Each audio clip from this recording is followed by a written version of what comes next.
Good afternoon, everyone. Welcome to Wild Earth and welcome to Djuma Game Reserve. My name is Mark.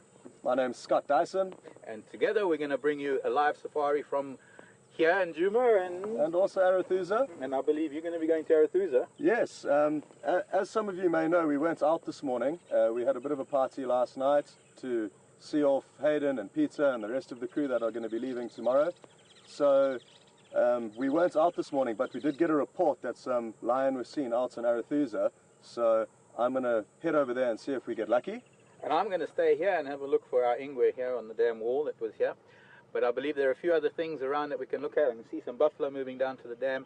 And I believe also there's maybe one of my favorites down at the dam too. So I'll see you later. Talk to you on the radio whatever. Have a good one. And an official welcome back, Mark. It's good to finally catch up with you. Thank you. We did a bit of a welcome under the tarp the other day in the rain, but I think this is, I'm really excited. I mean, this is it. It's going to be good to get out, Mark. Good luck with the leopard hunts, and we'll keep in touch. Cool. See you later. I'll envy you with the bunnies, but I'll maybe catch up with them later. Cool. Bye. I just want to say also thanks to Sharon in Austria. Thanks for sending us the info. I know you're always a honey when it comes to giving us updates about what's happening in the different parts of Sabi Sand. So we're going to be starting off down here, and let's go see what this leopard has been up to. And of course, it's so exciting. I'm back in the jigger. Brian's on camera with me. Hello, Brian. Hello. And nice to be with you again, Mark. It's like 3 years haven't gone by, except the camera's not on that tree anymore. And I don't know, so many words to say. There's a fish eagle. You see that fish eagle? Oh, there. Fish eagle hanging over the dam. Impala.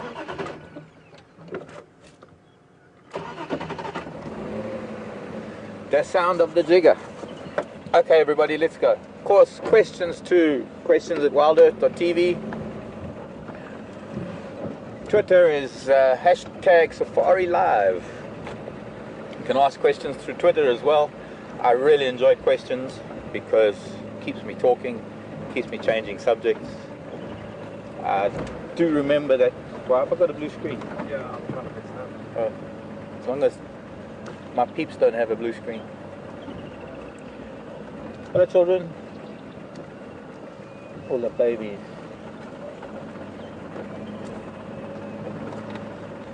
I saw a buffalo when we were out yesterday. Scott and I were out for about 5 hours looking for leopard, and we were just, that's weird. The longer you don't find it, the more intense it becomes, because the more it becomes, where's this leopard? And of course, it's only par for the course that the whole big cat thing is over, and we didn't get leopard yesterday, but all of a sudden we woke up this morning as a cat on that Gowrie Dam wall.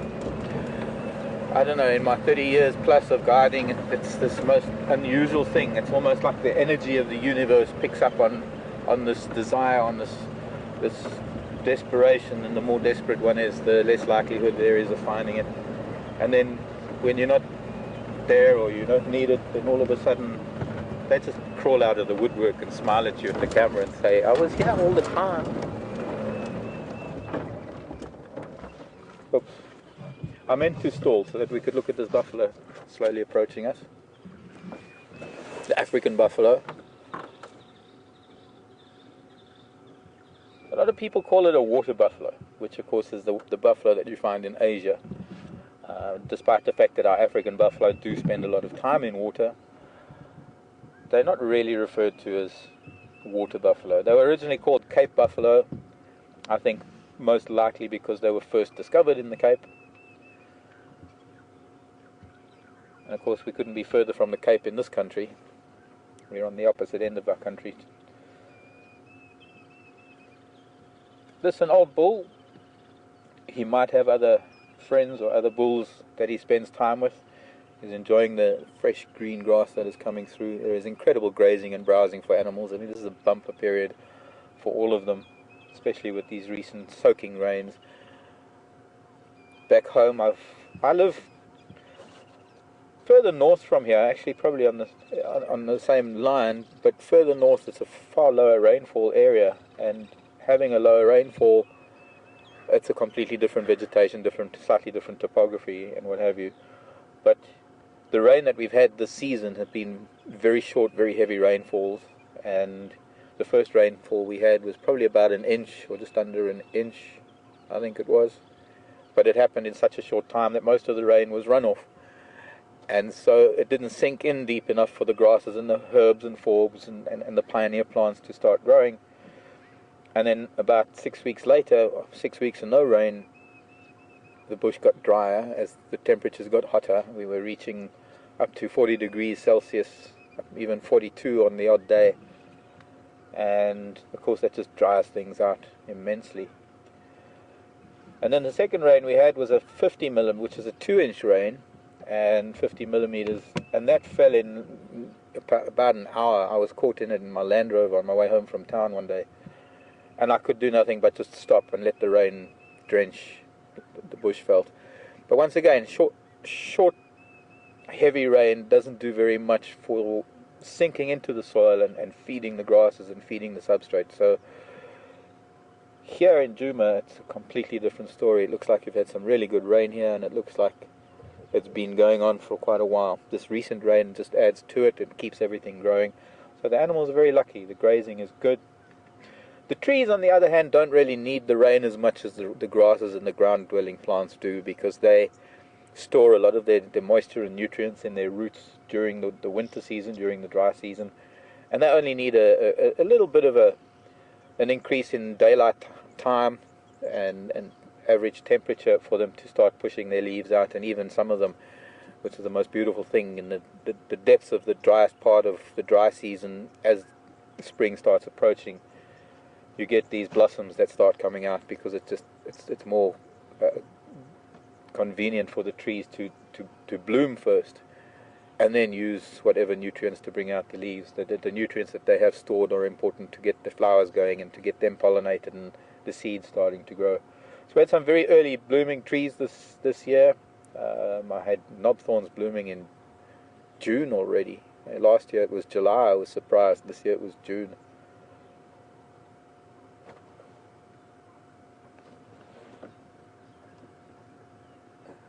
So, big old bull buffalo.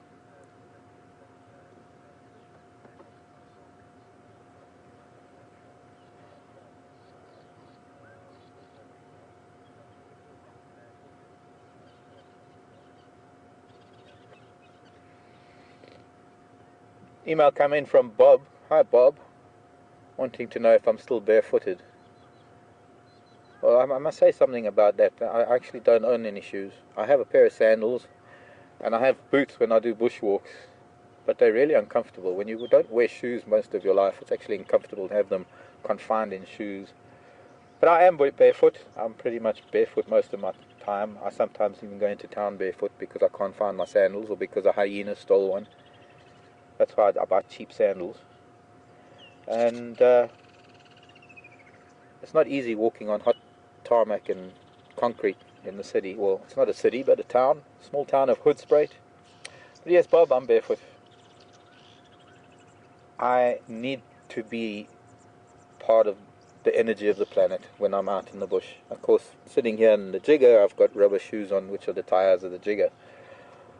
But when I'm walking around, I do like to feel the energy of the planet. I do feel like to be a part of the planet. Summertime now, especially warm, humid evenings, tonight is going to be one of them. I will put sandals on because of certain little ground-dwelling creatures that come out at night that are liable to cause a lot of pain should I stand on them. Anyways, getting back to this wonderful bull buffalo that we have here. You know, you might hear somebody say things about when they get old they get kicked out of the herd. There isn't really a physical kicking out of the herd. It's more a voluntary, the herd can move on. I don't need to move with the herd anymore. I found a nice patch of grazing grass and a nice body of water and mud to wallow in all day. I don't need to move as far. The big buffalo herds that these bulls come from are fairly large herds, and they need to move. Even now in the summer months when there's good grazing, they do need to constantly be on the move. partly, I guess, because of the grazing, but also because of predators. There are several prides of lion in the area. Some of these lions specialize in buffalo. The larger the pride, the more the pride need buffalo. I believe there is a new pride, or a new coalition of males that has come in, known as, that's at the Birmingham guys. They actually, Scott might be able to find them. I believe they might be going on to Arathusa this afternoon, and that's why he's headed off that way. And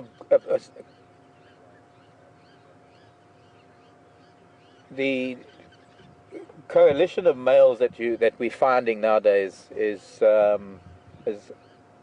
kind of a dynamic that needs at least 1 or 2 buffalo a week to keep themselves fed. They can't feed on impala and wildebeest and things, or they could, but it's not going to take them very far. So because of the strength of the males in a coalition like that, they're able to pull down very big prey. And I wouldn't be surprised at this time of the month. We've just come through full moon. We've got a very bright moon out there. Wouldn't be surprised if they even try for a giraffe. You can see this old boy has got quite a worn horn. His right horn, our left, has been worn down quite a bit. The scars that we're seeing on him, I can see one on his nose, there are a couple on his flank. They're sort of white patches that look like bear skin, especially on his tummy on the right side here. There's the geese and the squirrels are shouting down at the dam. I think I need to get moving down there. Excuse me, this might make a noise. I'm trying to close the door properly. Anyways, these buffalo bulls, when they get older, they don't really need to move with the herd. They're not necessarily reproductive anymore.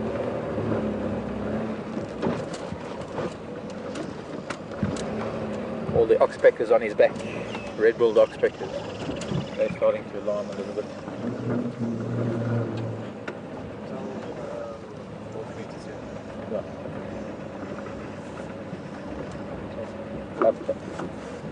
Multimeters here.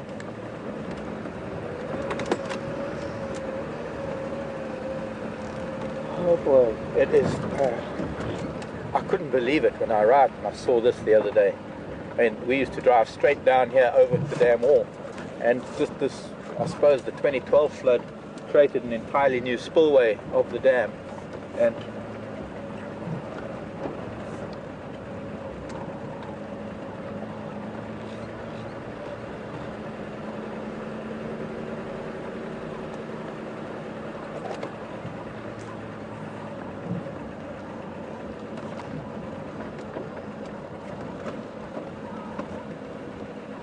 okay, copy. Maybe do that now. I'll come up the side and stop at the side gate.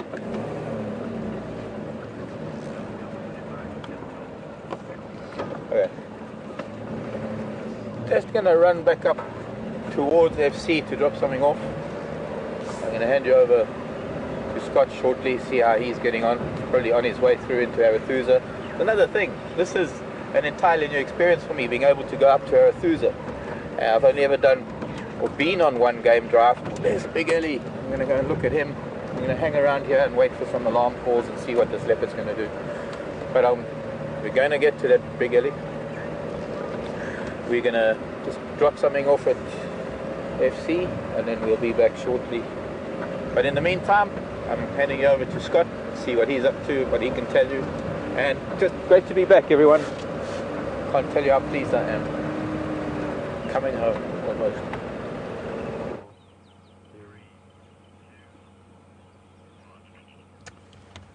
Good afternoon, folks, and welcome again to Stay Live.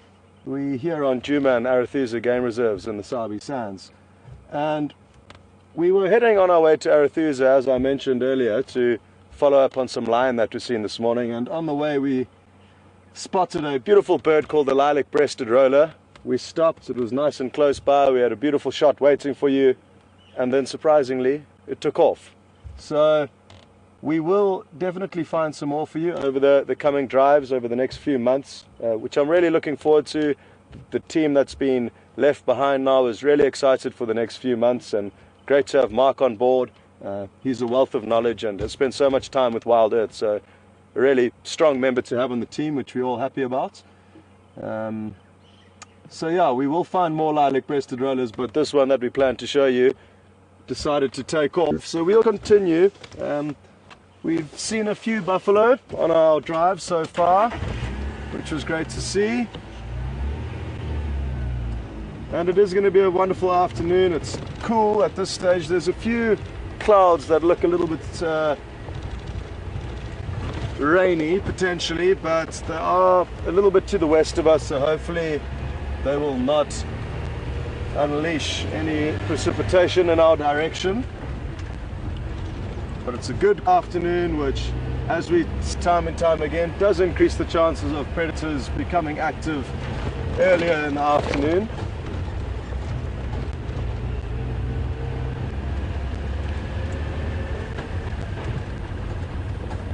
So this is my first afternoon drive, which is very exciting and quite different to the morning drive, in that in the morning there's often a lot of change and unknown, because a lot of the predators move at night. They're into the morning drive, in that in the morning there's often a lot of change and unknown, because a lot of the predators move at night.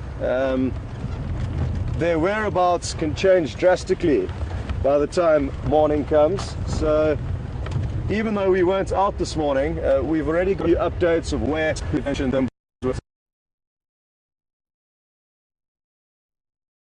Hopefully be too difficult to them down, but they could well have moved off, even though it is unlikely that they would have during the day.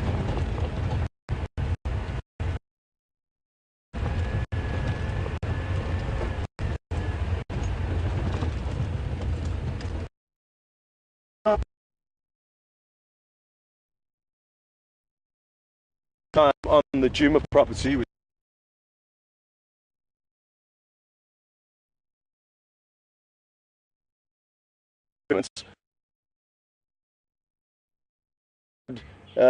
time exploring. So do bear with me if I get up my map to find hopefully from night when we're going north or south or east. If we do find something,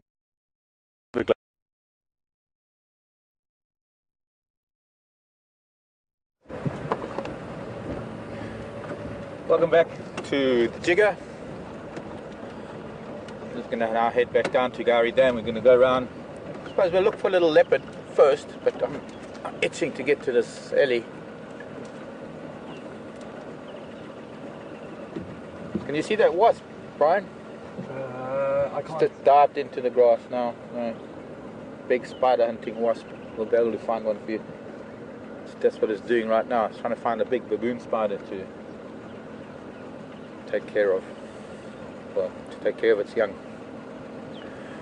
Interesting thing that we have at the moment, the dynamics of impala are quite amazing, because the young have all just been born. They've bonded with their mothers. What happens is the female manages to leave, well, she leaves the herd to go and give birth, and then once she's bonded with her child and suckled for a little bit, and they get to learn each other's scent and each other's sound, she comes back to the herd. And this little group that we have here in the middle is the nursery group.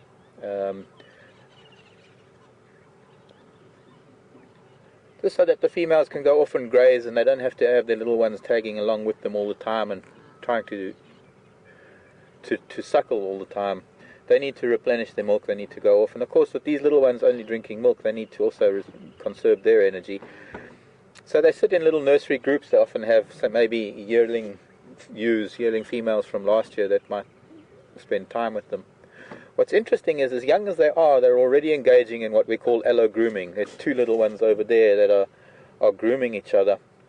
I don't know if you know the word allo grooming. There's another word called allo suckling, where a female will suckle another female's young. Of course, that doesn't happen with impala, but allo grooming is mutual grooming. And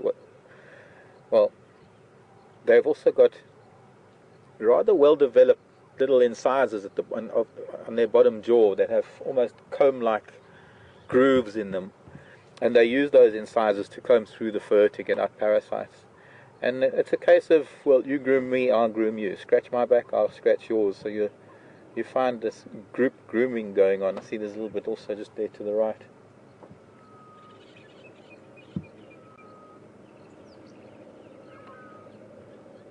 Strengthening bonds within the herd, because it is a very strong unit, very cohesive unit.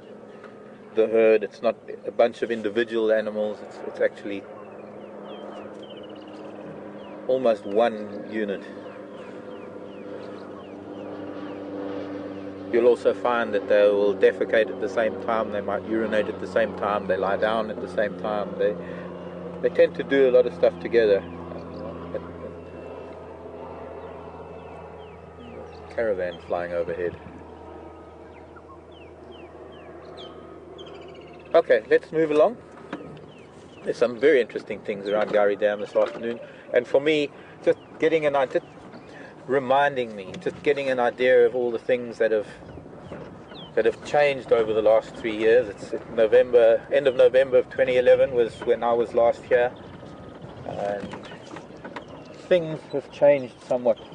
Sorry, I forgot to mention the knobthorn we just been past is a knobthorn where the guinea fowl used to roost at night, and Misha and Djuma would chase them. They were taught by their mother Karula how to flush the guinea fowl at night and run up and catch them the next day. This dead tree that's lying down, I remember, I think we had the camera in there at the time that it was felled by a wind. And buffalo weavers are taking sticks to the nest. Beautiful fish eagle in the background there. Looks like a youngster, doesn't have its full adult plumage. Not that young. I mean, sometimes it takes several years for eagles to get their adult plumage. In some cases 7 or 8 years. You see a little bit of white on the wing. Very similar to the bald eagle, because it is family of the bald eagle. It is same as the sea eagles all around the world. All belong to the same family.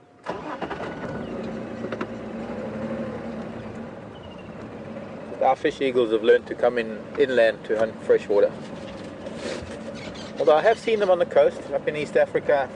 It was quite interesting seeing them catch fish out of rock pools on the edge of the ocean.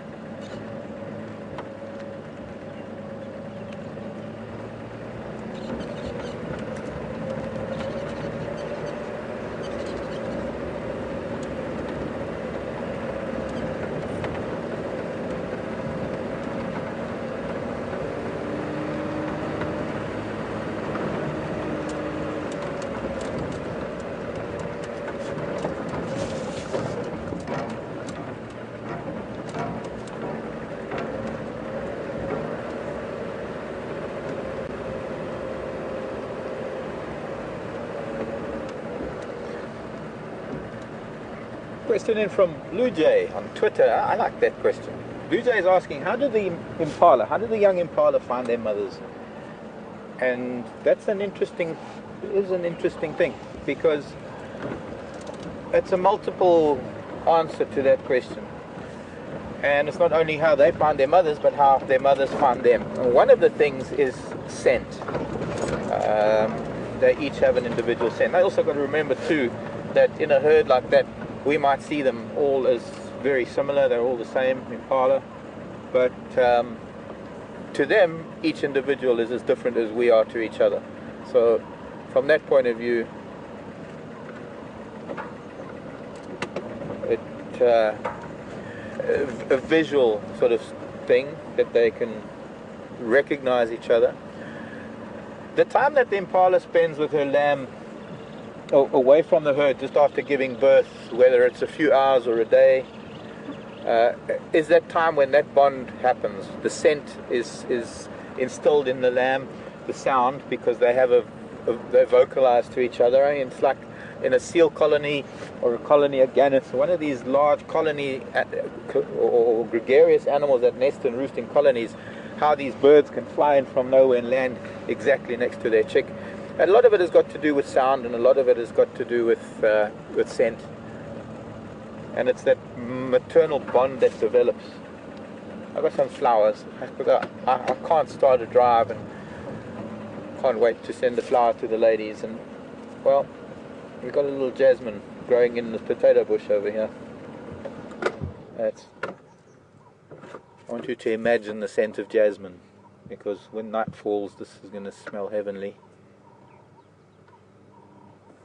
This is a jasmine creeper, type of creeper. There's the jasmine family, Jasminoides, and it will be scenting just after sunset.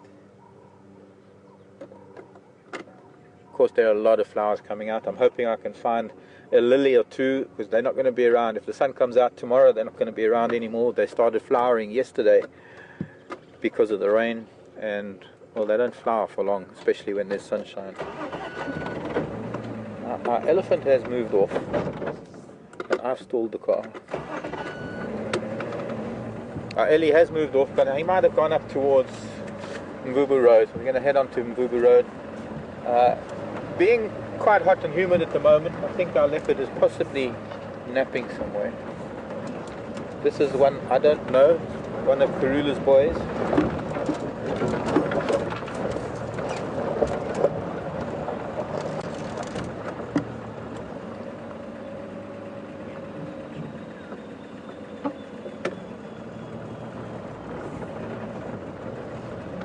I hope we can find him later.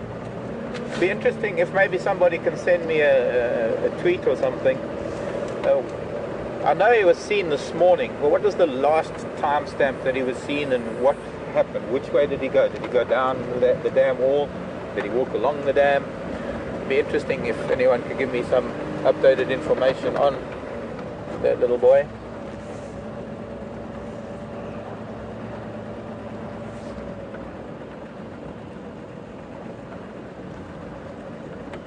Nyala. This looks like a Nyala bull courting a female, maybe. Or trying to.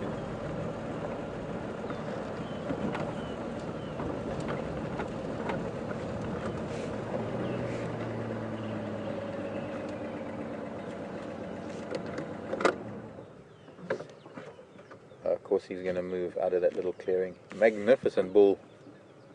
He really is. Female's just a further ahead of him. He's the boss. A big hello to Fabienne and Broby. Hello little Broby.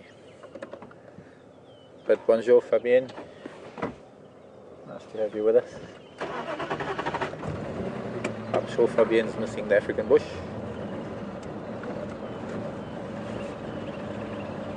Why is this caravan flying around, I wonder? There's a noble duck flying.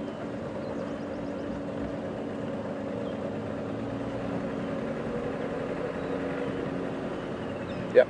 Now if I can just get to see that. There's a little family of Nyala here. That's actually quite a nice little group. But he is showing some interest in this one female. I'm going to stop here so that they move into this little clearing. What he's doing is he's scenting, because he will pick up any hint of the estrus smell if she is in estrus, but he's not flaming, he's just, I guess he's just sniffing. So I guess you could say that's the Nyala bull in his prime. Interesting that we call the male a bull, but the female a ewe. And anything larger than Nyala, it's bull and cow, and anything smaller than Nyala, it's ram and ewe. But Nyala seems to be that size of antelope that is the crossover, and it's a Nyala ewe and a lamb, but it's a Nyala bull. Go figure.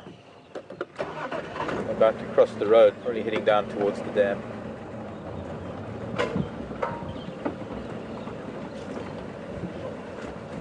I'm just going to go ahead of you, children, so that you can do that in peace. Lining up. The scent of summer.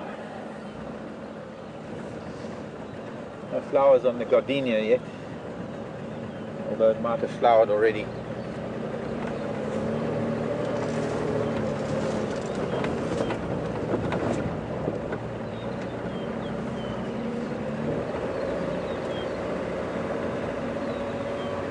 Fish eagle's gone up there now. Wonder why he moved.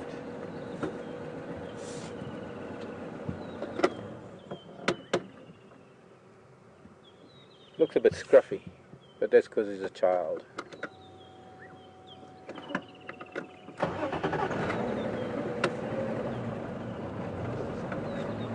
Okay.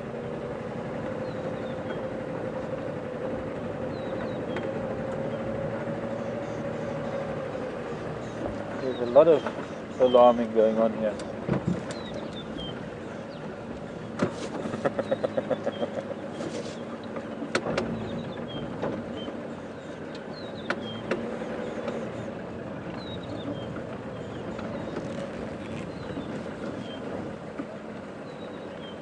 Maybe I'll just go around, Susie. Go around you.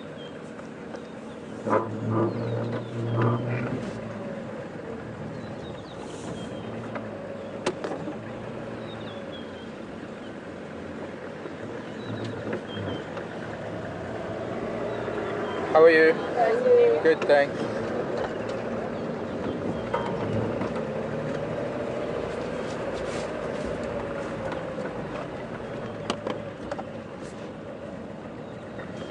Susie, kom maar. You know about that ingwe that was on the dam wall this morning? Okay, yeah. Did you see in Dlov here when you came past this part of Mvubu Road?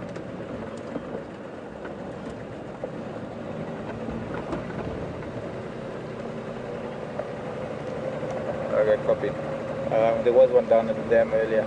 I'll come help you with that ingwe shortly. Juvenile fish eagle.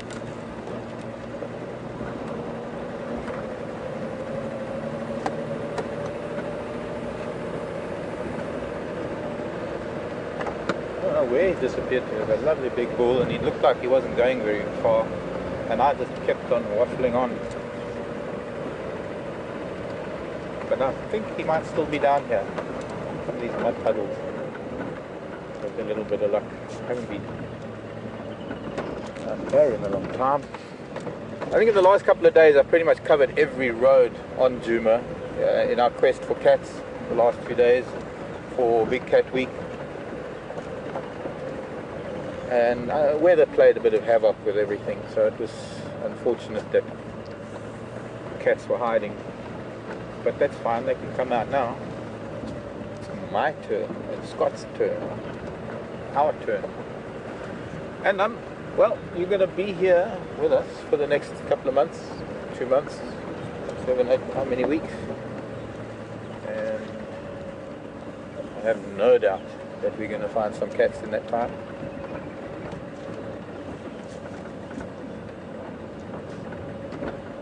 That must be the new track that goes through. Oh, there's a tortoise. Except it's probably too close to take. Here's my big Ellie bull. Let me go back a little bit. Lovely big elephant. No, tortoise has gone in the grass. Big leopard tortoise. That's it. It does look like a hem. I'm seeing a very sharp curve to the back of the carapace.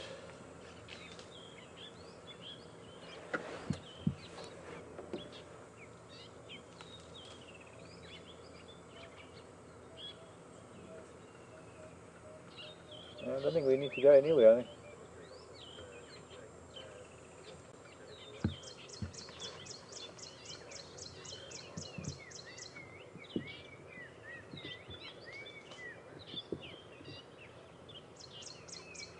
An update from Twitter, 8:30 this morning our time, that leopard is seen on the far side of the dam wall.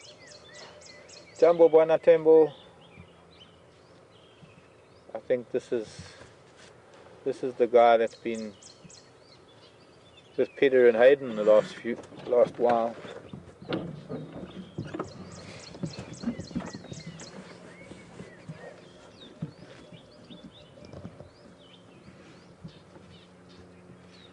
He appears to be an elephant that uses both tusks. He's got a groove in both tusks. Now that's not really that common. It's about as common as it is for people to be ambidextrous. Having a good rub on the marula tree. There you go. Rump scratch. but he's got those two little grooves in his right ear, and no doubt that little V notch in his left ear. But those grooves in his trunk, I mean not trunk, sorry, tusks, the tip of his tusks, are grooves that develop from breaking branches and feeding, and generally an elephant only uses one, a left or a right, left-handed or right-handed. He seems to have maybe been right-tusked for a while, and then what happens, the groove actually wears so far through the tusk that the tip breaks off, and then it becomes a little bit of an odd shape to use, so he tends to favor the other tusk for a bit. But he seems to be using both. He's developing a second groove in that right tusk now. Where are you on a mission to, old man? He's got an itch he needs to scratch. I don't know, maybe there's another elephant that he heard, who knows? Maybe he's in contact with someone, but that was a little bit strange. Didn't want to be in our presence, but little does he know. Oops. Oops. I've got a trick up my sleeve, a little track I can follow. Try and get around here and see him again. And then I think with that cloud that's sort of built up now in the west, it's taken the heat of the sun off, a little bit of the humidity's dropped. Could be that cat can move if he wants to now. This was a track until it was closed by an elephant. Elephant didn't like us driving here, I guess. Fairly recent. You can see that the tree itself was barked a long time ago, because it's very, very dark. The bark that's hanging is very, very dry.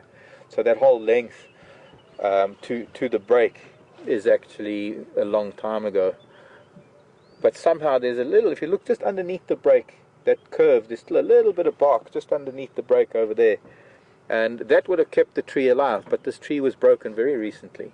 And the barking that was done to it helped to dry it out, so it probably just snapped very easily. The leaves were still alive, it was still growing quite well up until only probably a day or so ago, because the knobthorn behind it that's been pushed over, you can see the soil, the base of the one just behind it, the soil is still very, very fresh. It hasn't really been rained on much to dampen it. Could have even been him in the last day or so. But I think that's maybe about the best we're going to have of him this afternoon. I'm not sure whether he's going to come back this way or not. But it's time to go and find that cat, I think.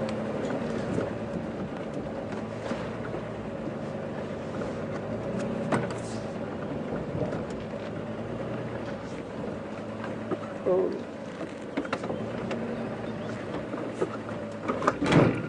Oh.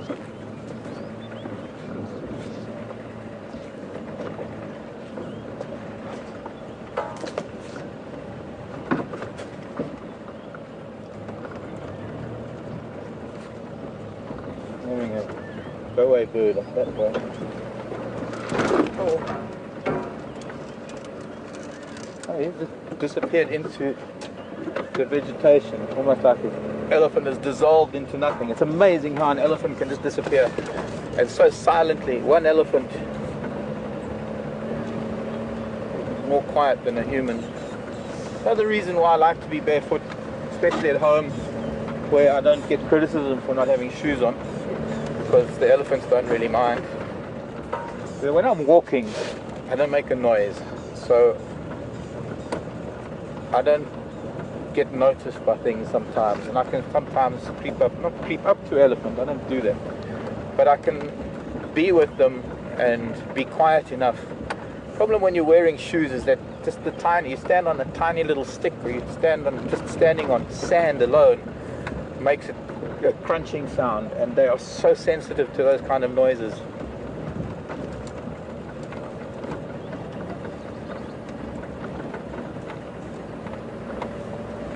course, it's gotten me into a bit of trouble at times. There was a time once when I was on an island in the Delta, Okavango Delta, looking for a leopard, and he didn't hear me until I was really close to him.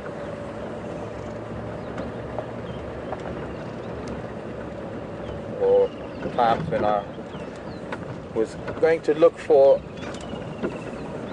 or rather look at a bunch of vultures that were coming out of the sky. This was in East Africa. A bunch of vultures were dropping out of the sky. I wanted to go and see what was going on. Crept through the acacia woodland very, very quietly and saw the carcass of a buffalo. And I realized that whatever it was still on the, well, near the carcass, because the vultures were still sitting in a tree. A very good indicator.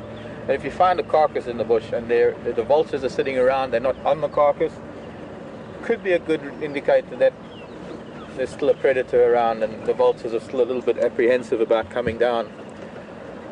But I still started approaching, and because I didn't have shoes on, the lion didn't hear me until I was really close. And he had his head down feeding in the belly of the buffalo on the other side of the buffalo. So I was rather close when he did notice me. And that was a heart-beating, heart-stopping moment. One just has to backtrack carefully and fortunately quietly.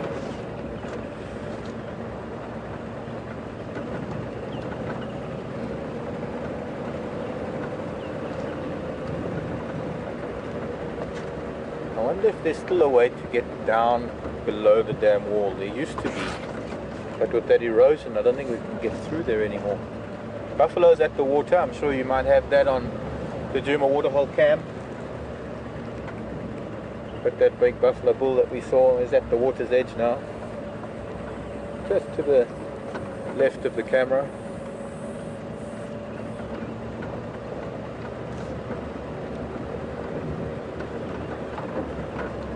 Hello, Franklin.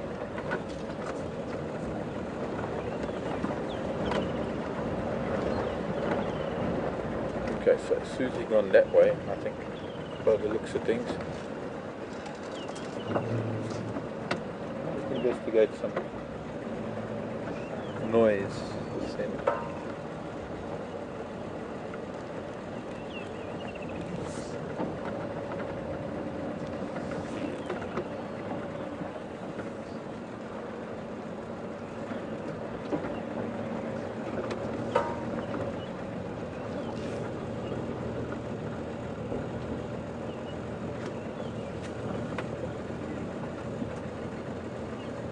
But thanks for the info, Sharon, about the leopard, and whoever tweeted now about it being there at 8:30. But I was wondering if anybody was watching the moment it actually stood up and moved off. Maybe what direction it might have been when it moved off.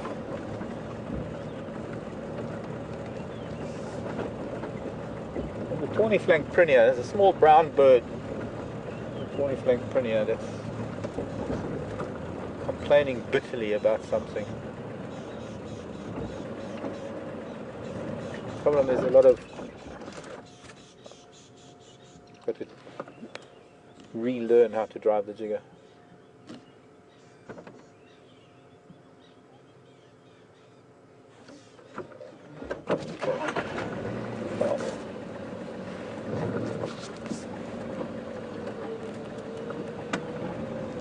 A small monkey orange here that I'm not going to drive over. An off chance. What we need to do is we need to investigate below the dam wall. My guess is if there was a leopard on the dam wall, that's possibly where it would be. It did get quite warm today before this cloud build-up started. It's been a rather strange cloud build-up actually, but lovely patches of blue coming in from the south. It's mostly where the weather comes from this time of the year, south into the southeast. And this has all been building up above us and moving to the north.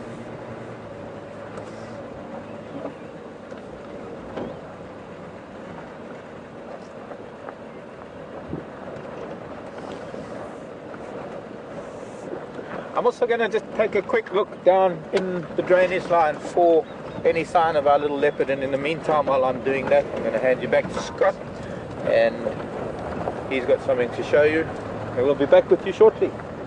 Enjoy, everyone.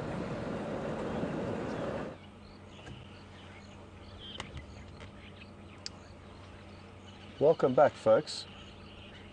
We've just come across this very interesting looking bird, which is called a saddle-billed stork, and as you can see, it is probing its bright red beak into the grass, and it's fair to say that it's hunting. So we thought we'd just take a few moments to establish what it's hunting for.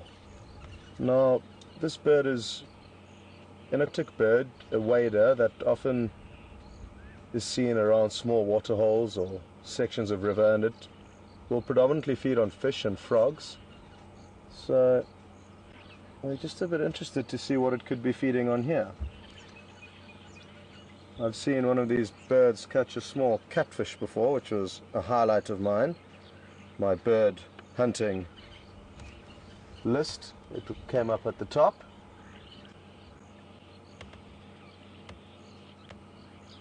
But it seems to be having no joy in that little patch of grass. I'm guessing it could be looking for frogs, but hard to tell. Now, this is a juvenile. I'm going to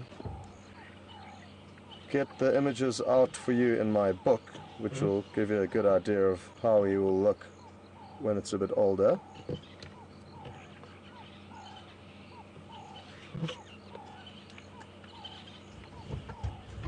Well, this is, yeah, like I said, a juvenile, and I'm guessing that it is a male, but a young male.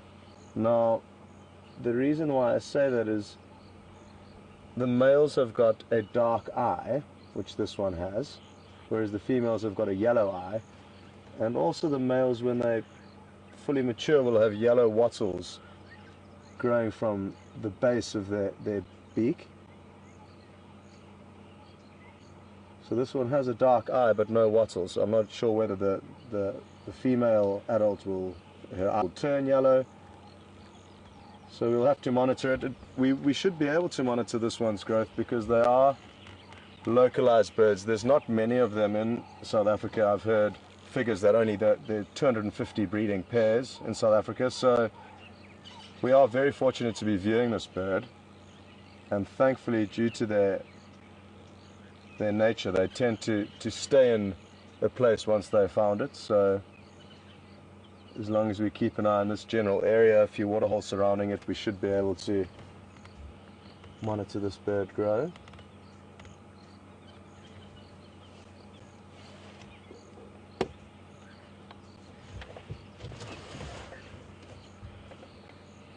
Before we head off, let me just show you guys a few quick images in the book.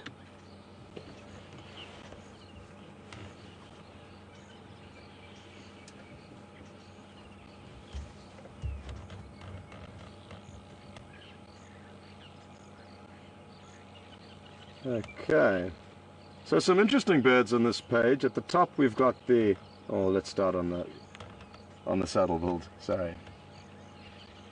So, as you can see, the female has got a yellow eye, whereas the male has got a dark eye, and then just below, at the base of its beak, the male's got a yellow wattle that you can just vaguely see there. Also, their neck is a uniform dark black color, whereas this one's kind of a mottled browny black at this stage. Exceptionally pretty birds that we're lucky to see. Interestingly, its cousin, the marabou stork, here at the bottom right, is one of the less attractive birds we have out here. I'm hoping we'll get to see them. We typically don't see too many of them in the Sabi Sands, but if there is a large kill, a hippo carcass or a buffalo carcass, we may sometimes get them coming to feed on the carrion.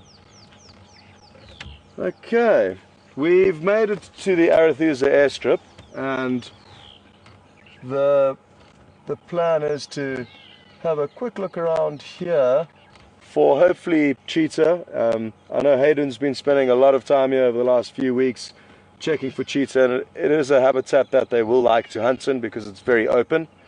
There haven't been cheetah seen here for a few weeks, and the Sabi Sands is not the best place to view cheetah for a few reasons. The habitat is very thick, which is not conducive to cheetah's lifestyle, and also there's a very high leopard and lion concentration, which does not bode well for cheetah. Cheetah are kind of at the bottom of the food chain when it comes to the big cats, lion being at the top, leopard just below, and cheetah at the bottom. And lion will kill leopard and cheetah when they get the opportunity, and leopard will kill cheetah when they get the opportunity.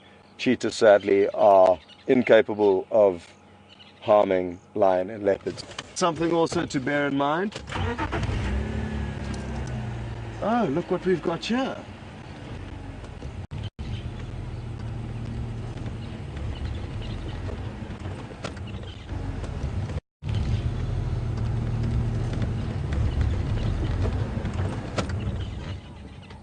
I can't emphasize enough how you can stop and look for a bird or a squirrel or an insect or any small animal, and then by spending a little bit of time in one place you often get lucky. Now this is my first jackal sighting since I've been here. Let me just double check and make sure that it is indeed the jackal I think it is, and it is a side-striped jackal. So in southern Africa you get two main jackal species, the black-backed jackal, which is more common and widespread, and then this individual here, which is a side-striped jackal. Hopefully if it gets up a little bit later we will be able to see a prominent light stripe down their flank, and they've also got a little white tip on the end of their tail. Slightly, ever so slightly larger than the black-backed jackal, but we do get both here, and fairly easy to confuse if they are lying down, which this one is doing a good job of. If you've just arrived at the computer, there is a jackal in the middle of the screen twitching its ears. But for those of you, let's see if we can get a different angle from a bit higher up. Obviously I don't want to disturb it too much. It will have a long night ahead of it, no doubt, on the prowl hunting. Now a lot depends, in terms of an animal's diet, a lot depends on where they are, what habitat they find themselves in. In the Sabi Sands I've noticed that they hunt mainly insects and small rodents, and they do not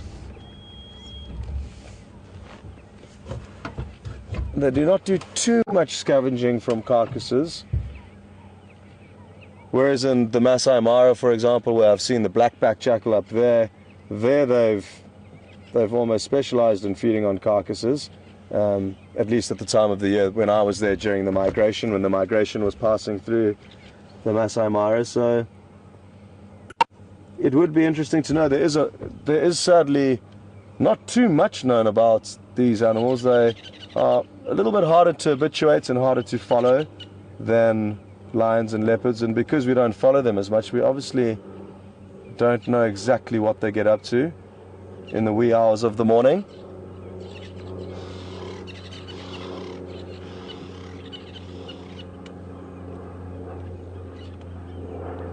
Oh, there you can see the very faint white stripe along their side, hence the name side stripes, and the white tail tuft. A little bit of a limp, it appears, but that can happen once you've been lying down for a few hours. Although I can see a small chunk of flesh missing out of its back leg, left leg. Would be interesting to know how it attained that injury. Well, oh, look at that, there's another one. Wonderful. There's a strong chance that they're a mating pair. Let's see if they might take us to their home. Maybe they've got kids. Like I say, I haven't spent much time on the Arathusa property so far, so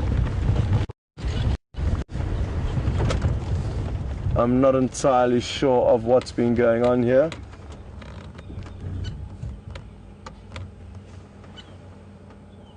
Oh.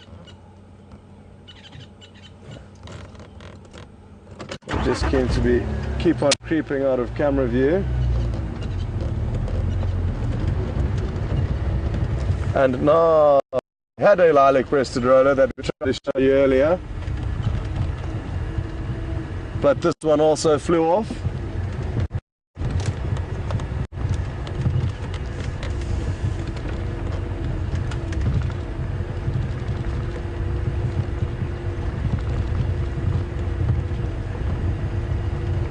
Where have the jackal gone?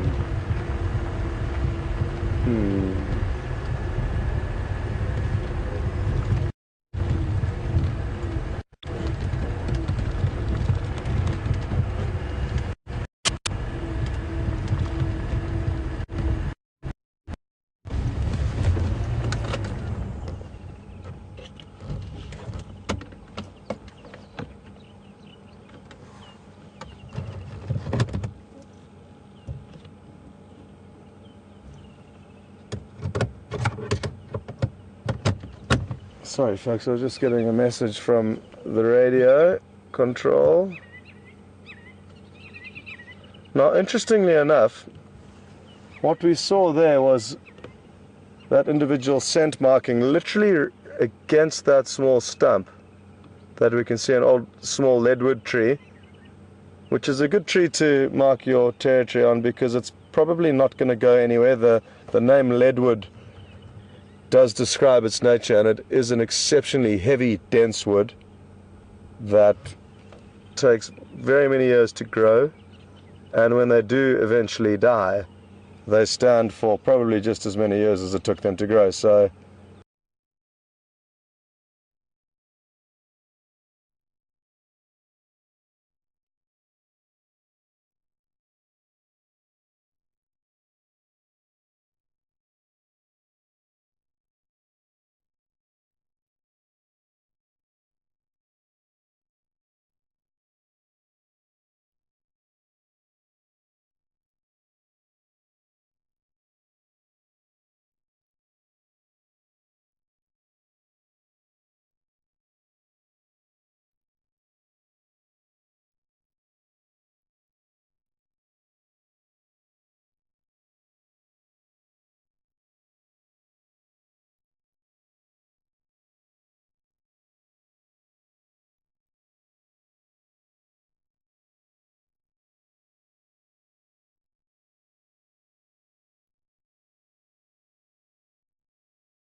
I really am enjoying this new section of the Sabi Sands this afternoon.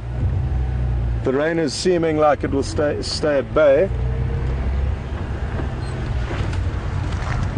which is a bonus because we don't want to be caught out in the rain.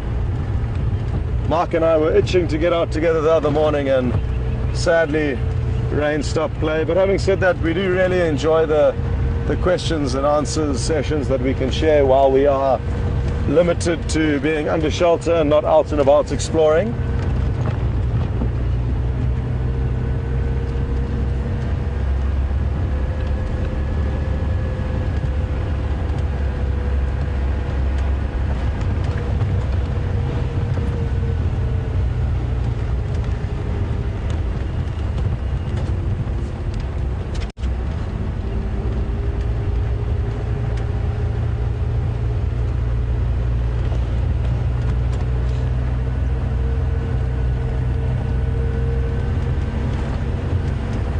Sorry Alex, I'm copying you 1 out of 5, so you're going to have to keep them short and simple. Okay. Now I've been trying to capture one of these animals for days, folks, and it looks like now we are finally going to get lucky. We've done it. I've stopped about 4 times to try and get a shot of these lizards, called the giant plated lizard, but every time we've stopped they've scurried off into their hole.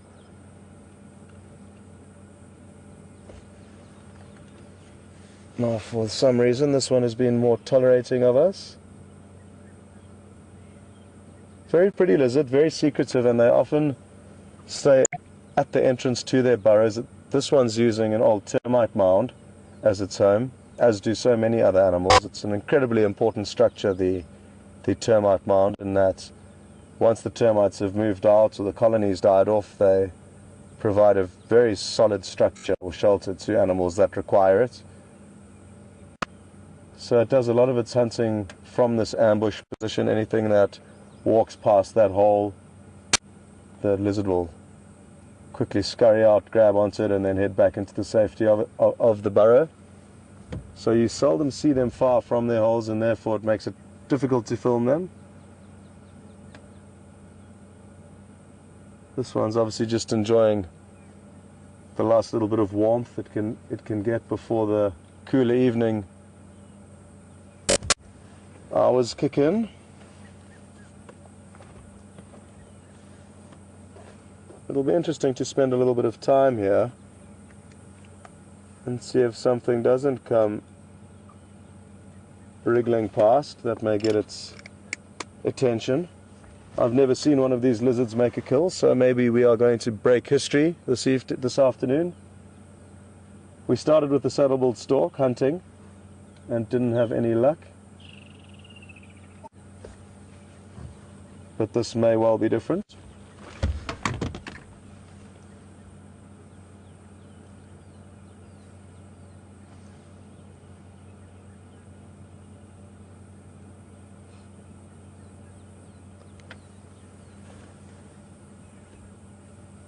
We don't get too many lizards in this area, so this is the giant plated lizard. We also get the monitor lizards, both the rock monitor lizard and the water monitor lizard, so those are 2 others that we can look out for. And then the triagama, I spotted a triagama the other day. It's a beautiful lizard with a bright blue head, the males when they're in their breeding coloration.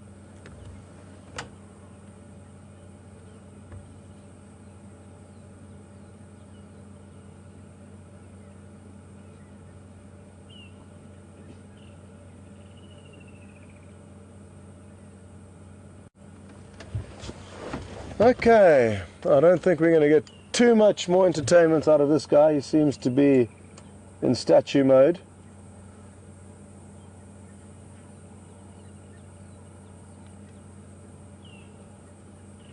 So we will carry on. Just going to get an update from the guides. They've just come out. They've got out a little bit later than we did this afternoon. So I'd just like to chat with them and see what the exact update is with those lion that we've seen this morning. Good afternoon, mobile stations.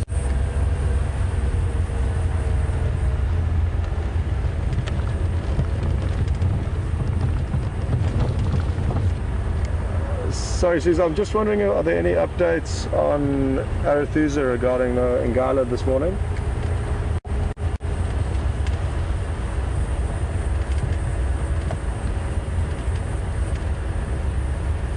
Copy, thanks.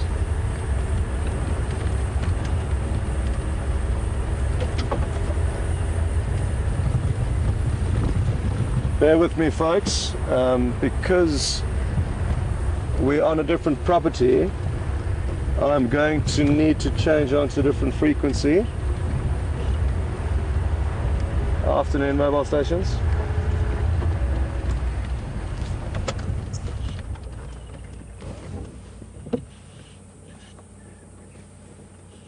Can any station copy me?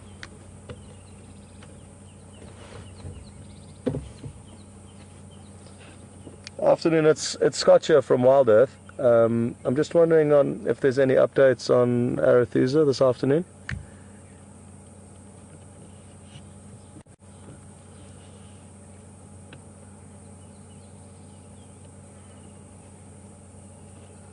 Okay, copy. So I got a report that there was some Ngala on this property from this morning, so that's not true.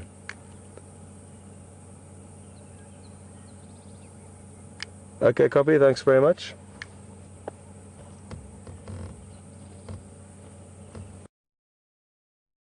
Okay, copy. Thanks.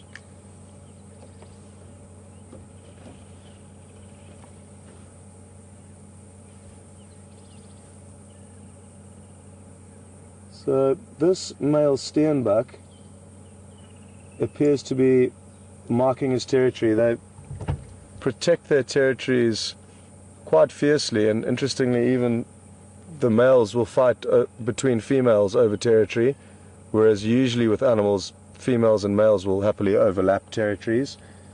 And they've got quite a unique way of marking their territory, in that at the base of their eyes there's an orbital gland. Now it's certainly eating and not marking its territory, but you can see a big kind of black patch below its eyeball, and that is what they rub on these little bare twigs in order to mark their territory. So I think he's doing a combination of territory marking and eating, multitasking.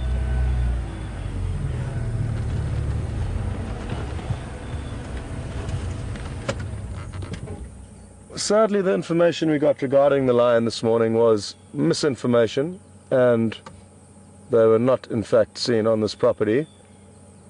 But that's not to say we can't bump into anything else.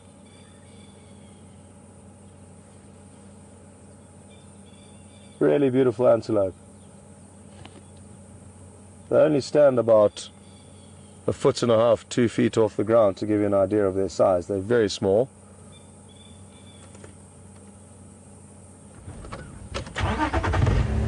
Small and difficult to film when moving through the thick bush.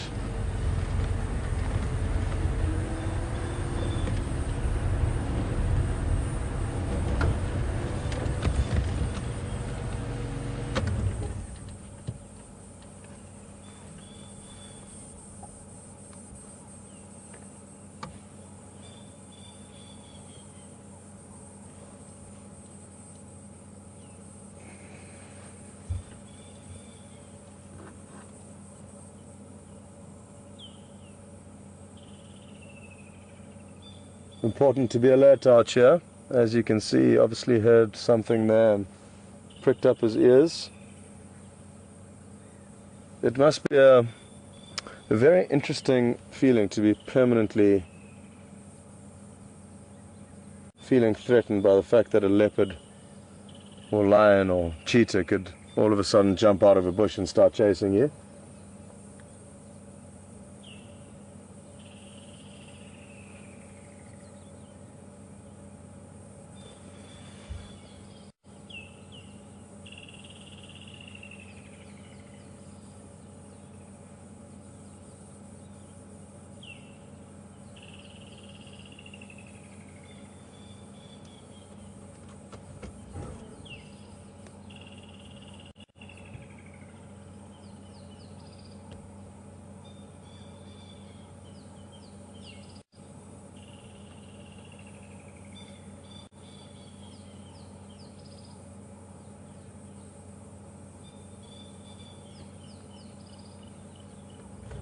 Okay.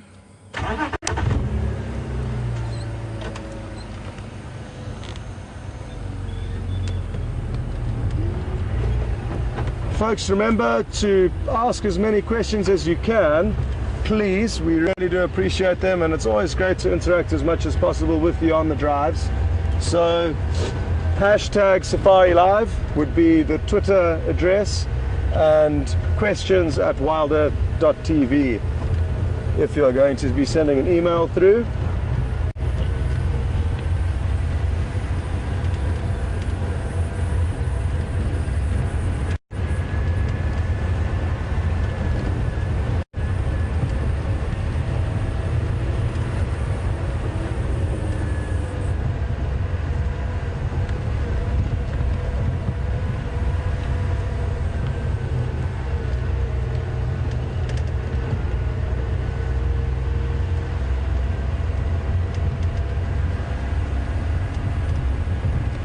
So all these roads that we're driving along now are a first time for me. I'm trying to kind of remember any specifically big trees or landmarks like termite mounds in order to try and remember as much as possible along a certain road. Learning roads in a property that you're working on is a fundamental kind of part of the list of things to do when arriving here, and obviously the sooner you get to know things comfortably, you know all the different shortcuts to get from A to B, you begin to slowly understand where predators have, you know, had a kill in a tree, and if their tracks are heading in that direction a few weeks later, who knows, I mean there's a chance that they'll use that same tree to sleep in.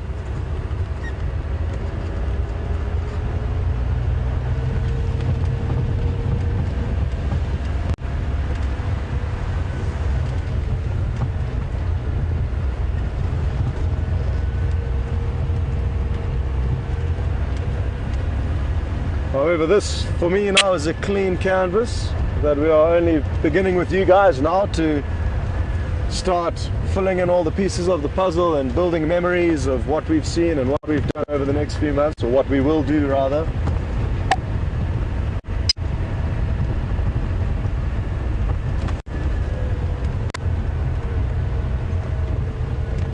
And the fact that you guys can join every day for the next few months really is special. Most guests that come to this area, the Sabi Sands, will typically spend 3 or 4 nights here at whichever lodge they decide to come to, and then potentially move off to another area of South Africa or another area in Africa to go on safari.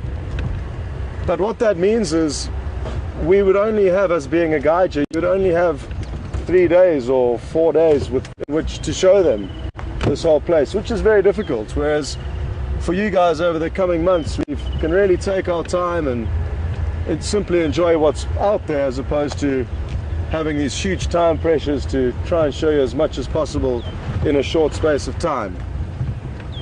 Now don't get me wrong, I want to see as much as possible, and I know so do you, but by having no major time restrictions, we can rather let Mother Nature unfold naturally rather than trying to force things and racing around from A to B, which is something that I'm really enjoying about this new job, the fact that you can really stop and enjoy things and not be under pressure to race from A to B. Because if we were under pressure to race from A to B, we wouldn't be stopping to look at this.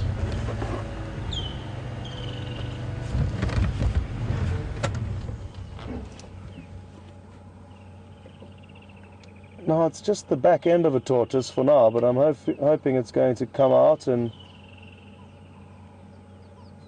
show us its face.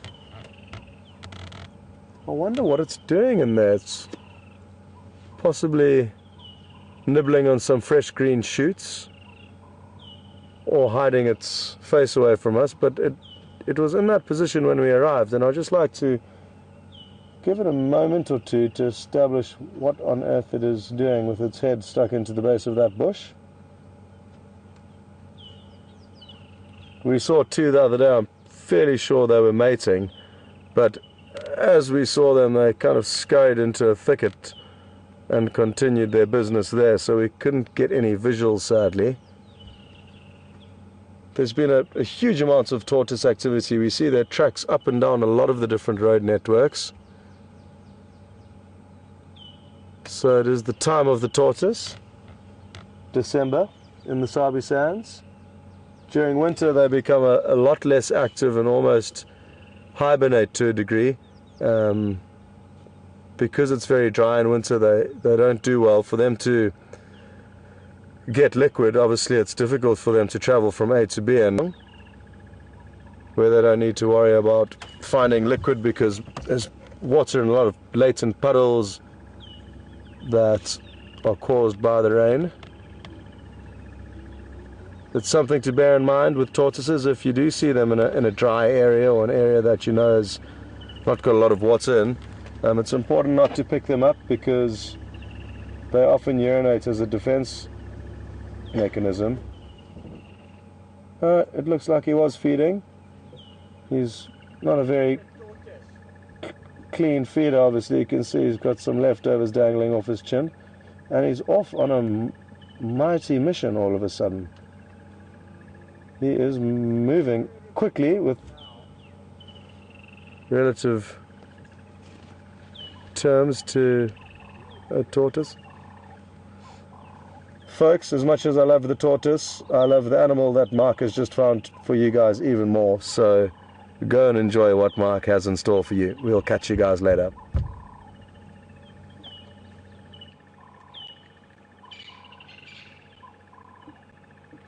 As you got to me, a white tip of a tail disappeared behind. There he is. There he is. You know that moment when you come around a bend and all of a sudden there's this big spotted cat in the road in front of you. No, I suppose you don't know what that's like, but that...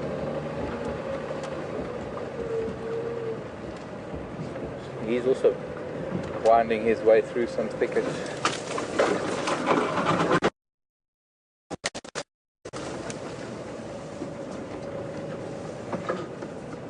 Hey. Where? Can't get anywhere. Nowhere to get. Nowhere to get in here.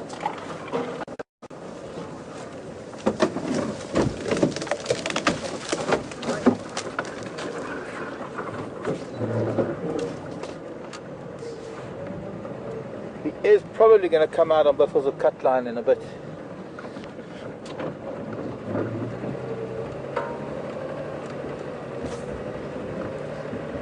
Following this bit of a drainage line here. Maybe get through here. You're going to have to be careful of this. Gee, that's a bit of a tight squeeze.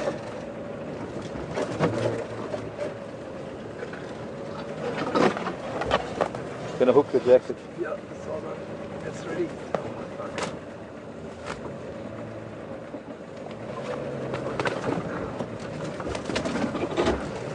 Sorry. Right now, leopard's more important than the jacket. If I can find him again. He's walking so slowly and he's sort of on quite a determined path. But it is really dense now. Should be just here somewhere.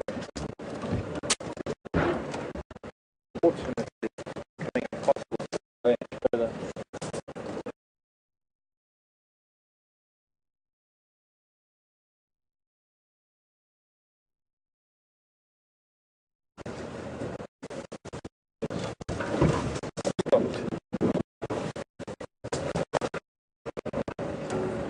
Back this way.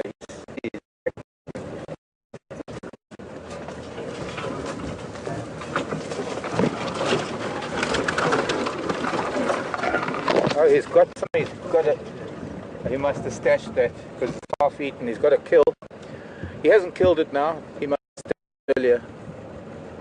And he's now going to sit down and eat it, and fairly open, and I'm going to be able to maybe find my way around.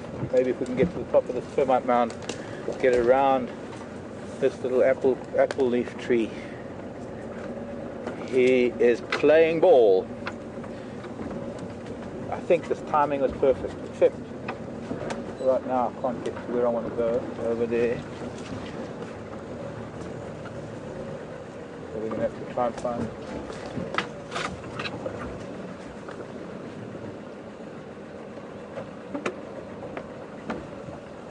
the wrong radio.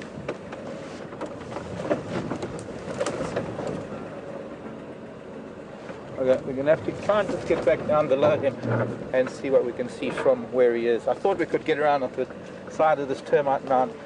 The good news is, of course, that he is not going anywhere. He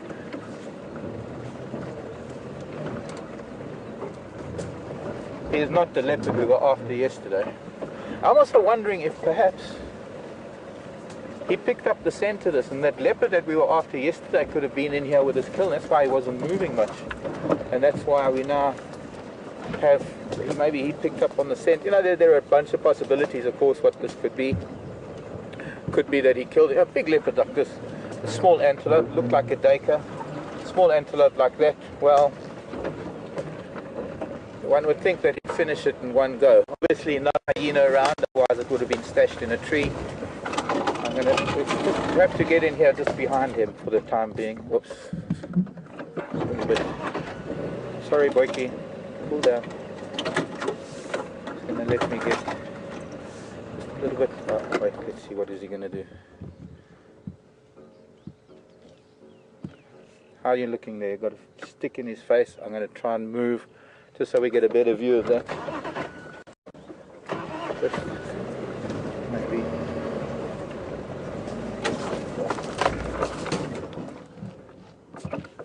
That ought to do the trick. There we go. Africa's strongest spotted cat, not necessarily the largest, or tallest rather, although I would imagine that this boy weighs a lot more than a cheetah. Not largest cat, but largest spotted. And well, as you can see, a number of spots on the face, but the leopard actually doesn't have spots. If you look down below his shoulder, the spots are actually rosettes. They form rings. Mostly a magnificent animal, this. Most of the hindquarters have been eaten, so it's at least a day old. It could very well be that he's been feeding on it himself. He caught it himself, he tucked it under that bush over there, went off to find some water, or only he knows what he's been doing. It's a speculation, of course, what this could all be about.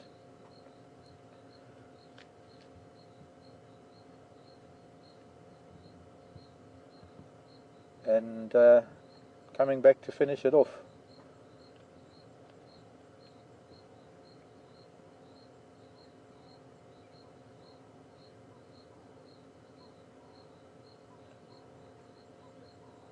Wondering if Liz is watching, because Liz loves this leopard.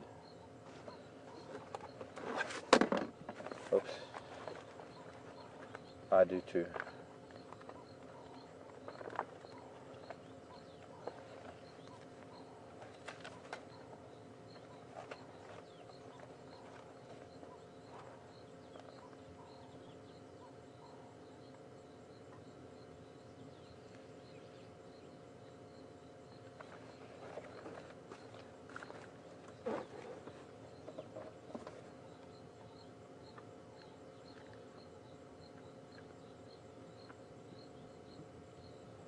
You can see those masseter muscles, those jaw muscles, as he's chewing between his ear and his mouth. Quite a distinguishing feature of a big male leopard is very heavy jowls, and of course this dewlap, this very heavy skin under the neck, somewhat of an indication of age. I can't really remember how old he is. I've got to brush up on my leopard lore, and I'm sure a lot of you out there know. Of course, he's got his own Facebook page. So, questions at WildEarthTV if you have any questions. Or you can send us a question through Twitter. #SafariLive. I'm wondering if we've got the Brush College School with us today. Ellen, you with us? Those beautiful eyes. Yeah, something behind us.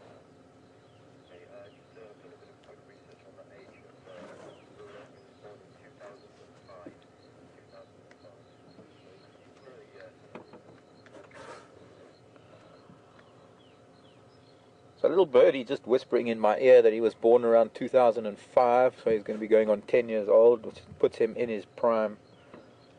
This is the father of, I'd say the father of Karula's last 2 litters, if I'm not mistaken. The previous 2, the first 2 litters of Karula, the father was a wonderful leopard named of Yambilo Jordan.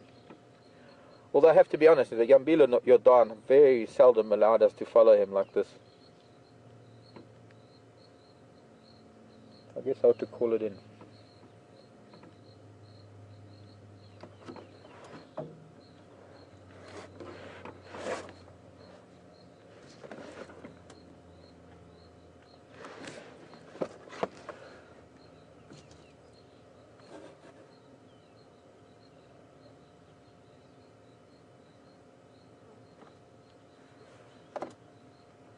Stations 1, Madora Ingwe, and Gallagher shortcut, just off of Buffalo's cut line.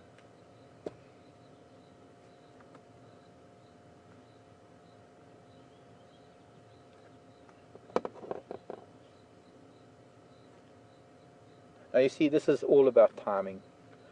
And in the last few days, when we've been really getting a little bit desperate, I guess in some sense, but also driving around, trying to find animals, sometimes you get very, very lucky and you manage to find them on the road. But if we had been 5 seconds later, we would have missed him. He didn't leave the road because we were on the road. He left the road because he was on a beeline straight for this carcass. It tends to make me believe that it was his, rather than he picked up the scent. The behavior was a determined straight line from where he left the road, trying to, maybe some fur, or there we go, got rid of it. Sometimes a piece of bone or something gets stuck on the palate. There's something stuck on his tongue. It's like a piece of skin or...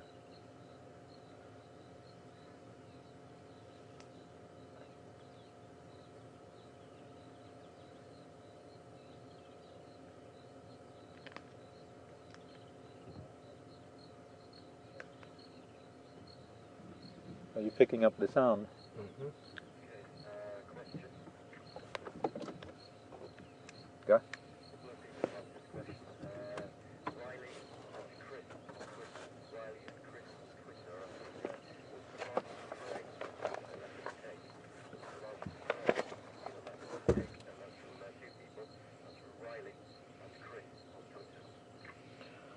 Riley and Chris both sending a question on Twitter asking me what's the largest prey I've ever seen a leopard take. You won't believe it, but baby giraffe. And unfortunately I didn't see him take it. This was a very big leopard, probably about the same size as Mbula. It was up in East Africa in a game reserve known as the Selous Game Reserve, named after Frederick Courtney Selous. And I was doing overnight walking trails, and on our first morning actually, we started the morning following a pack of 5 dogs on the hunt, and then we followed them for a while when they went to meet up with the pups. And then when we left the dogs, we crossed over a little ridge and dropped down into a little drainage, not really a drainage line, but a floodplain area. And there was a giraffe, a baby giraffe, about 20 feet up a tree in what is known as Terminalia spinosa, the spiny terminalia, or the spiny cluster leaf. And I couldn't believe it. And as we were approaching, the leopard saw us, and being on foot, and being a very remote area, he obviously didn't like humans. He jumped down and disappeared. And later on, when we came back past there was a young female in the tree eating on the carcass. And while we were standing watching her, there was a lioness coming up the floodplain. It was one of the most incredible walks I've ever done. That whole weekend, it was a 3-night, 4-day walking safari. We slept in a little, what we call a fly camp, under a grove of jackalberry trees. But anyways, baby zebra, I've got a leopard at home that has taken baby zebra into marula trees, and young wildebeest. I've known leopard to take young wildebeest. Then again, there's also perhaps even more of a fight than a young wildebeest or a young zebra, or even, for that matter, a young giraffe. One of the most impressive not necessarily biggest, but one of the most impressive. And I've seen it on numerous occasions with a couple of different leopards. One was a leopard by the name of, I'll think of it, it's just slipped my tongue. Mbombi, his name was. Mbombi. He was born in Londolozi I knew him when he was 11 years old, and that was in 1996. So he was probably born around 1995. He was a professional warthog hunter. And I saw him take out some very, very big warthog boars. And, well, even a medium-sized warthog is far more of a fight than a baby giraffe or a baby zebra. And then there was a leopard down in the Sabi Sand, lower Sabi Sand, and down on the Sabi River. Once again, loved warthog. When sometimes leopard that specialize in warthog learn that they can outweight them in a termite mound, and if they lie on top of the termite mound, eventually the warthogs get so stressed out that they try and make a dash for it, and of course invariably the leopard gets one because they become very adept at picking the right spot to be able to do so. Of course it's not every time, there have to be times when they miss, but anyways, this particular leopard down on the Sabi River was in the time before the Sabi Sand was incorporated into Kruger, and we used to have, it was just a little cattle fence, it wasn't very much of a fence, along the edge of the Sabi River, between the Sabi Sands and the Kruger Park. And we used to cross a stile over the fence to go and watch hippo on the river. And there was a warthog carcass down there. And I suppose being young, and in the old days we did some silly things, but we decided we were going to take the carcass onto our side of the fence so that when he came back for it, we'd be able to watch him. But anyways, it was such a big warthog, it took two of us to try and carry it, or drag it. We couldn't carry it. What's he on there now? A foot. The hoof sticking out of his mouth. He's not going to digest hair and bone, and the hoof as well, which is just like the horn. It's just pure keratin. All of the cats don't digest hair and bone, so of course all of that is going to come out in his dung. Go.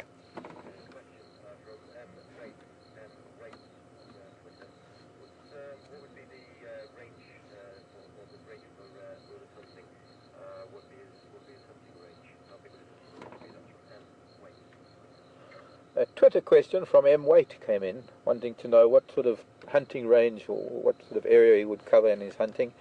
Well, it would all be within his territory. I doubt whether he would hunt outside his territory. My guess is for a big male leopard in this part of the world, around about 1,000 hectares, call it just over 2,000 acres, 2.2 acres.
They don't.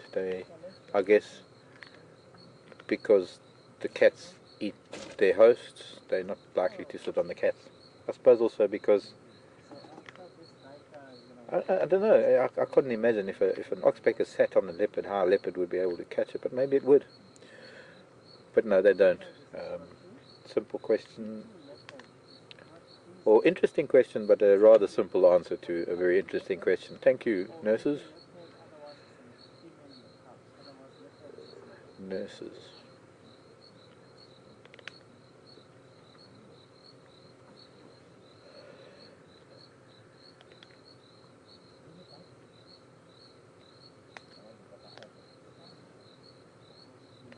I think he just found a leg that he had left.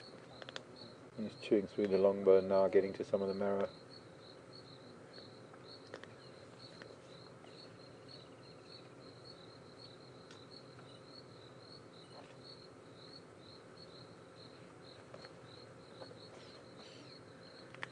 Probably one of the biggest leopard we're likely to see over the next few weeks. What sort of age is it, Rowan? Sorry? How old is the leopard now? He's in between 10 and 11 years. Is it not full grown? He's full grown. Well, I think it's 12 to 14 years. So they must die in 12, 13 years, don't reach 14. So he's got a big territory to compare him. He's getting a bit heavy. Completely forgot about it. Yeah. Big territory. Sky's playing tricks. It's now getting a bit heavy and dark where there was blue sky in the south.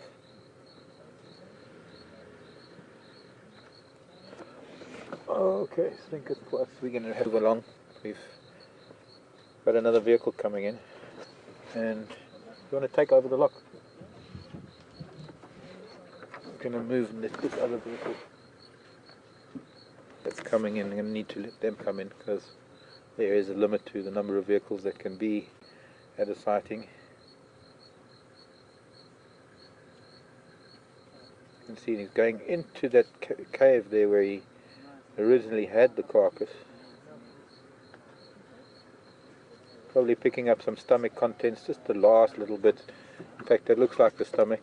The last little bit that he can finish off will be the lining of the stomach.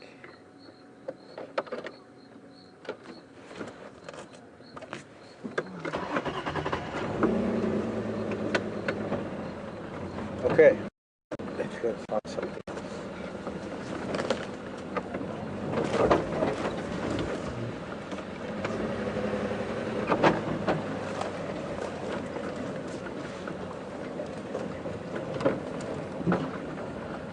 So while I'm trying to get out of this or extricate myself, I'm gonna. Okay.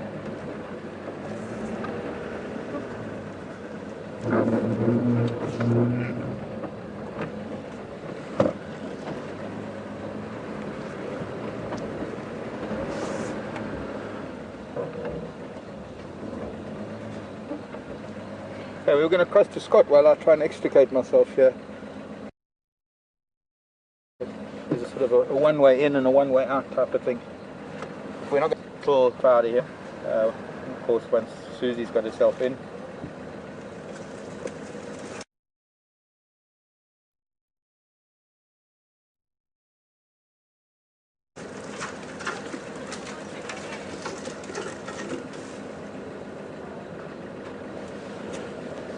And where should we go next?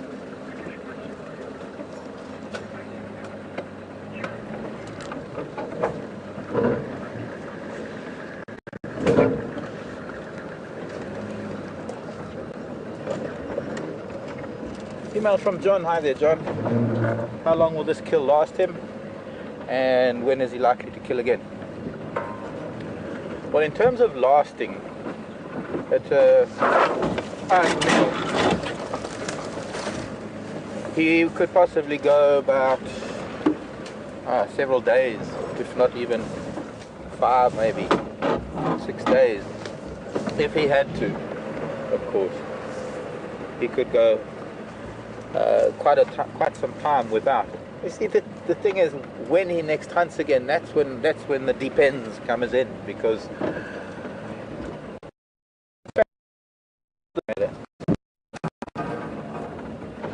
are not really 100% efficient. Nature can't allow them to be efficient. They can't allow them to have a success rate, or 100% success rate rather, because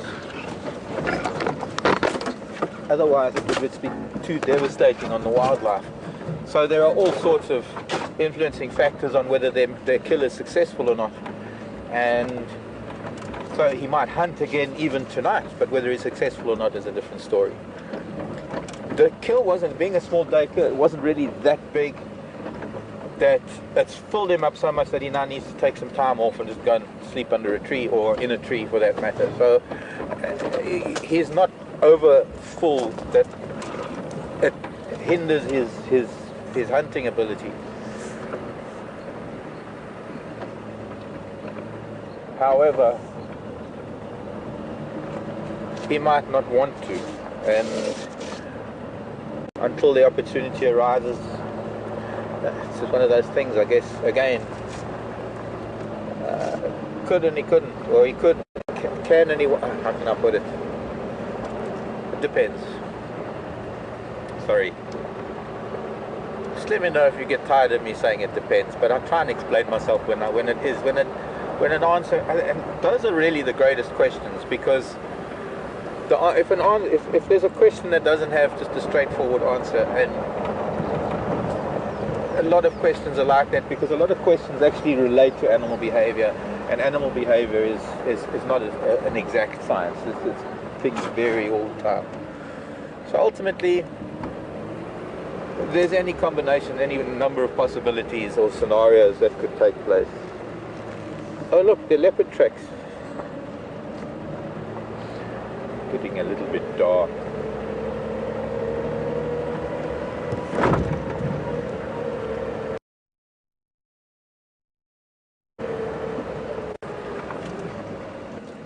Or I remember, because funny enough,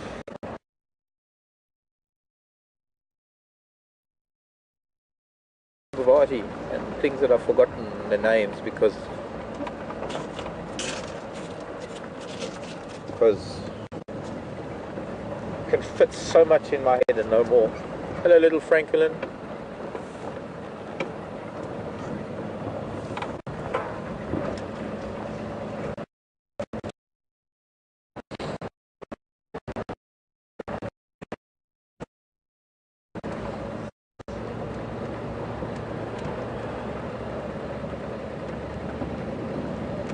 I suppose an answer to that question is they could hunt every day and they could go without hunting for several days. I've known it is known where leopard are able to hunt, or rather where they have the opportunity to hunt while they've already got a kill. Their method of storing the kill in a tree for later will come into play, where they'll maybe have a kill, they'll be feeding on it, and maybe they'll come down to toilet or go off to some water. Which is what he's possibly going to do, by the way, is he's probably going to finish the skill and going to need to drink, so he'll probably go down to Gowrie Dam. Just has to follow this drainage line, I guess.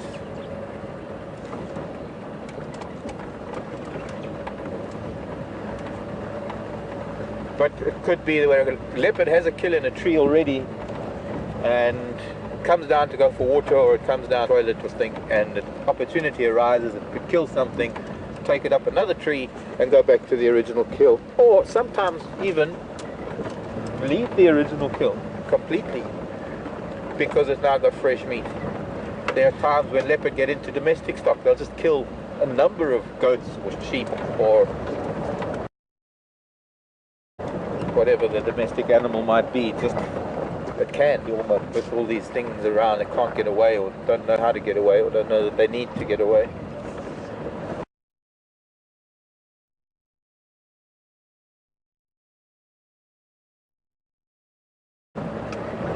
Eat on maybe one or two of them.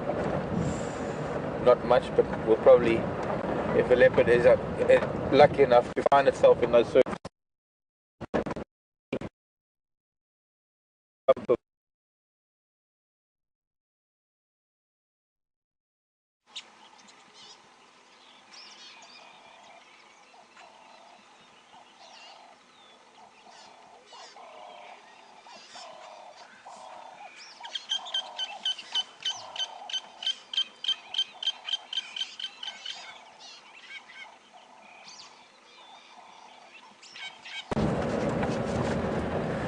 Well, there was a flower. It's an African wattle in flower, but I'm sure I'll find more. They're sort of coming to the end of their flowering season at the moment, so we will have other wattles in flower. But Brian framed it just so beautifully.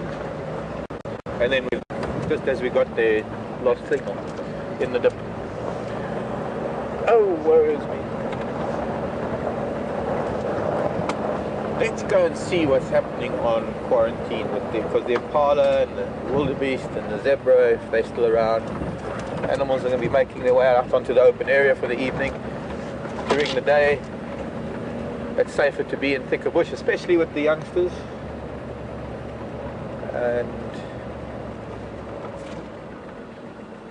you know, that is unusual. There's a couple of rollers, young rollers, 1, 2, 3. There's a young roller on the ground with Franklin running away at the back there. Well, there's a young lilac-breasted roller. Hasn't got his tail streamers yet. There's another one sitting up above it. 2 actually, sitting just above it.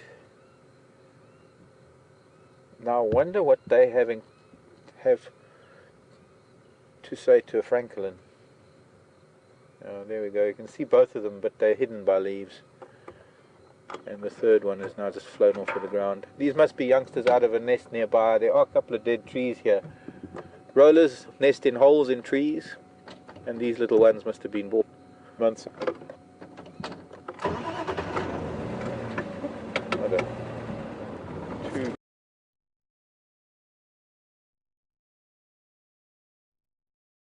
Great. Those are all the branches, but maybe this little one will let us get a little bit closer. Children?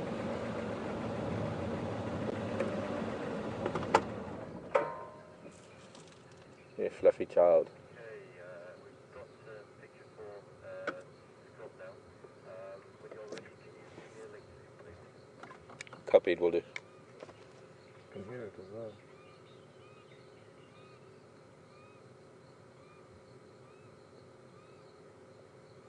Where's your mother? Catching insects for you.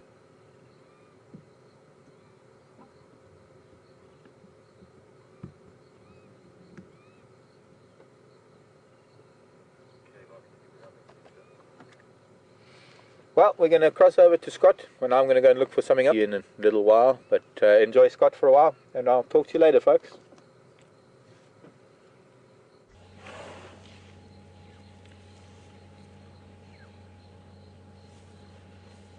Some folks, we've got this young elephant calf that just came up to the vehicle to give us a bit of an investigation. Its mother is close behind us,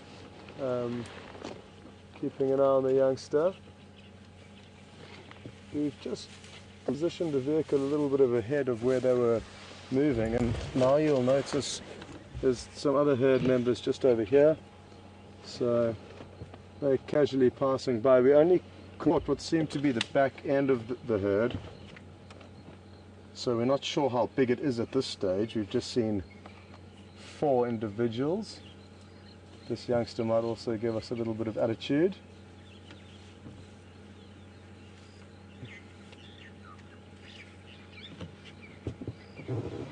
We've had a very interesting drive in that we were covering new territory the whole way, working out where we do get signal and where we don't get signal, so it's been a good learning curve this drive, and great to finish off with this beautiful herd of elephants.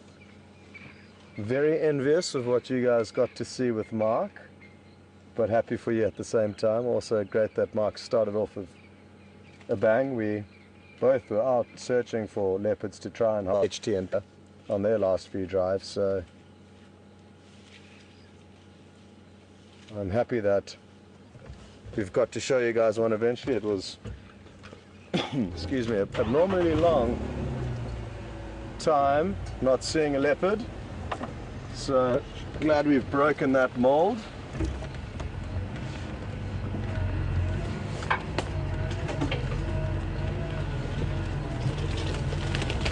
Now what we're going to do is try and loop ahead of these animals again, and that way get another walk past.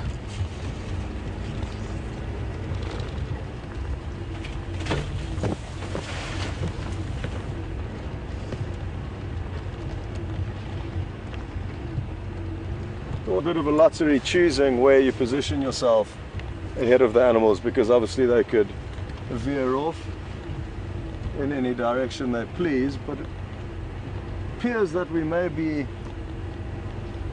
getting to a slightly more open area, which will be better for viewing these animals.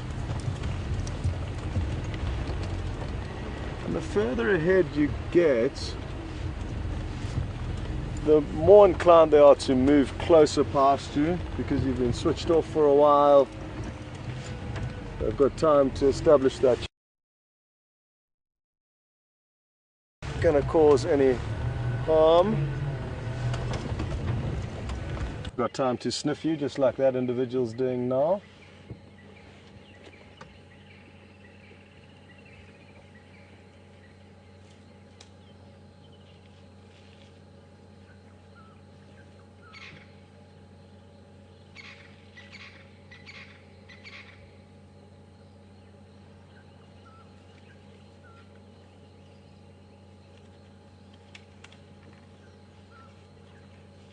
This youngster's got a little bit of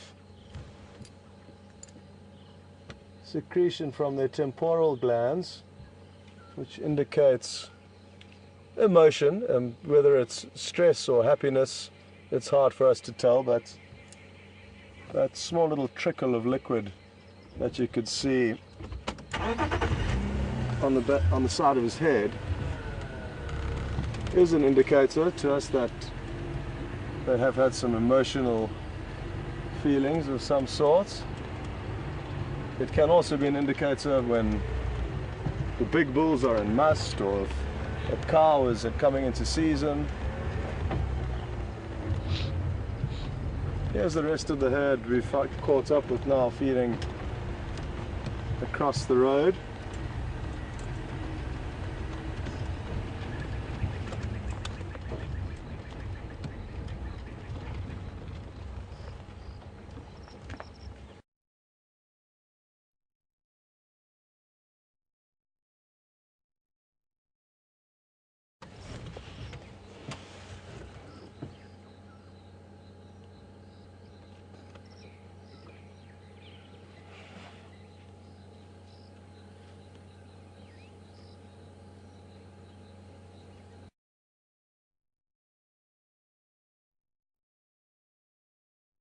It really is incredible how silently big animals can move through this vegetation. There's a lot of elephants moving here, and considering their size, we can hear very little. Often the only things you do get to hear are the ears flapping or the animal sometimes flatulating. Very important signs when walking out in the bush. I'm just going to keep a close eye on the female. She gave us a bit of air. It's difficult for us to film behind the vehicle, folks, so just bear with us on that. Got another youngster coming in here who's showing signs of a bit of mischievous behavior.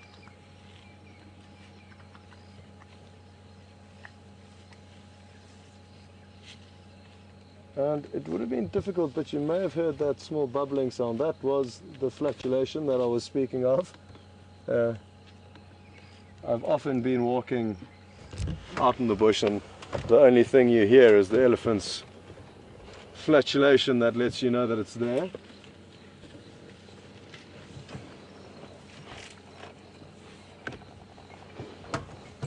Just try and reposition the vehicle a little bit.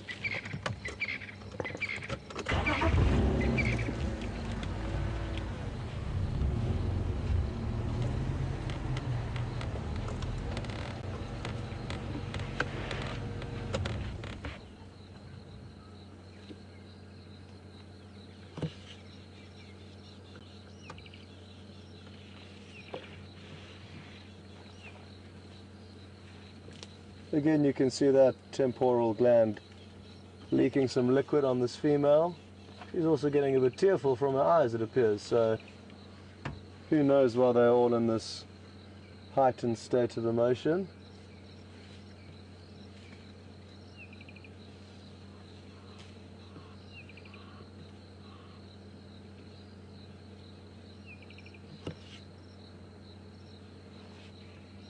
I always find it interesting watching what they feed on at the different times of the years, because they are actually quite fussy in what they feed on, and I like to try and keep track of what's the kind of flavor of the month. Over the last few weeks it's been a lot of these small saplings coming through that they're feeding on, so those are little trees that they are feeding on, and that has been quite a popular dish at the moment.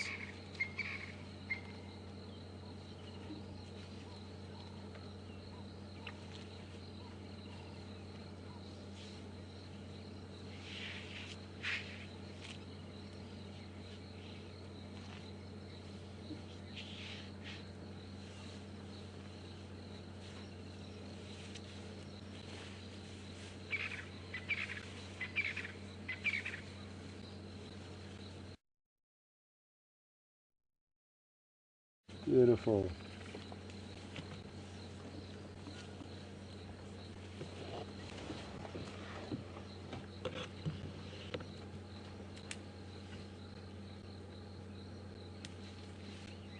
She has a very impressive tail, this lady. Her tail hair is on great condition. It does vary greatly on the individual how much hair they have on their tails. And I'll tell you what, she does have a very, very pretty tail. Often they don't have as many hairs, and the hairs can often only be growing out of kind of one side of the tail, so they can look quite strange. She's using hers there to whisk away some flies.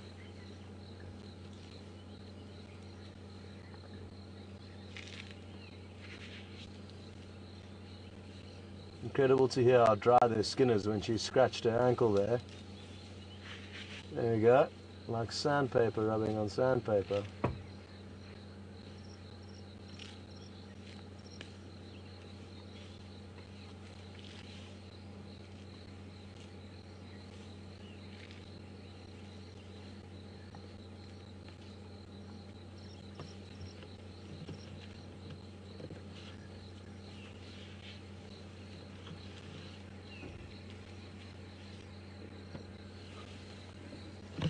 Yeah, it's definitely worth filming this guy now, because he's been showing a bit of attitude, but as do a lot of the adolescents, they kind of from a distance show signs that they may be about to give you a small charge and try and prove how big and strong they are to you, but then at the last minute they pull out and decide that it's a bad idea, and that's exactly what he did there. He started approaching with his ears out, his tail erect or almost horizontal, and then as soon as it was go time, he decided against it.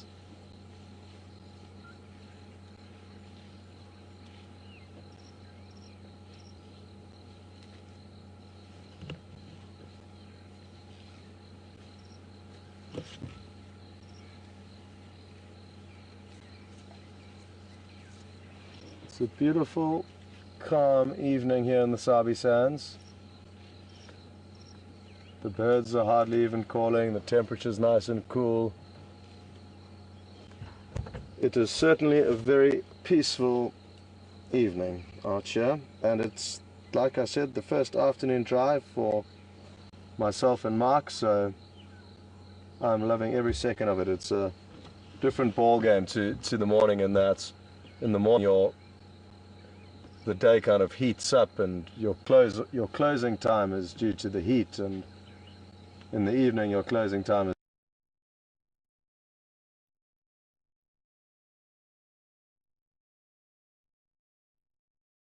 simply because it's dark, but it becomes cool and beautiful as it rolls and tapers off, whereas in the afternoon it starts off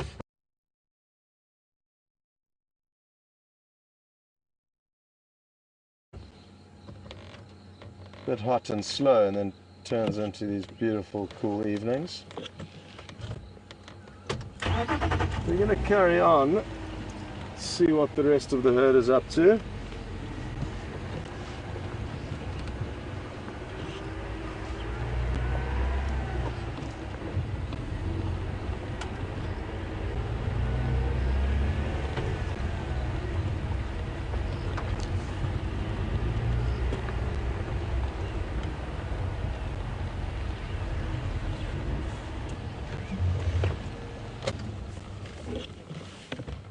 Hello.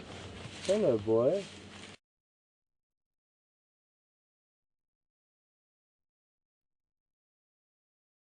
So this is what I was talking about earlier, how these youngsters can give you a bit of attitude. And this is exactly what this one's doing. It's very close to the vehicle, coming closer and showing his size and strength by ripping out that little buffalo thorn. And then proceeding to eat it. That was awesome. I really love it when these guys get worked up and give you an idea of what a big bull or cow may do when she was really, or would be really frustrated with you. It is not a situation that you like to get into, especially on foot. In the vehicle you've got relative strength. Now he's really pushing his tree around to show how strong he is. Let's see if we can get a view of that. He's basically just having a fight with the bush, just to show us what he's capable of. And now, oh no, now he's taking it out on the termite mound.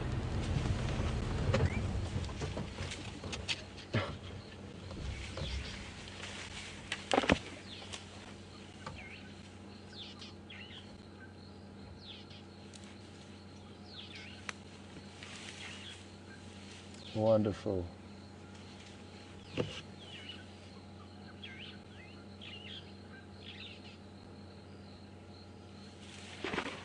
Okay, girl.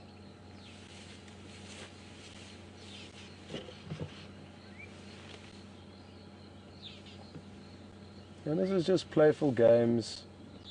If they were really worked up about it, this is just a youngster letting off a bit of steam and practicing, I guess, for bigger, more important clashes it may have.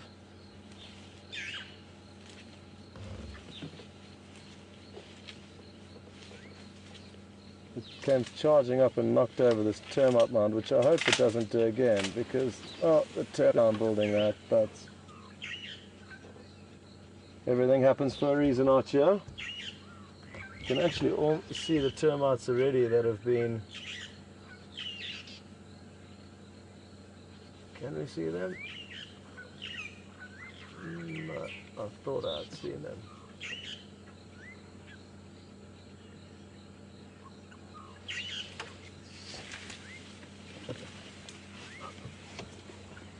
Okay, well that was interesting. Oh, I'm going to try and do something here and drive away and see if it chases us, just to give you an example of how when you do back down, they tend to follow you because they feel like they've won the competition. So let's see if... Oh, here's another one.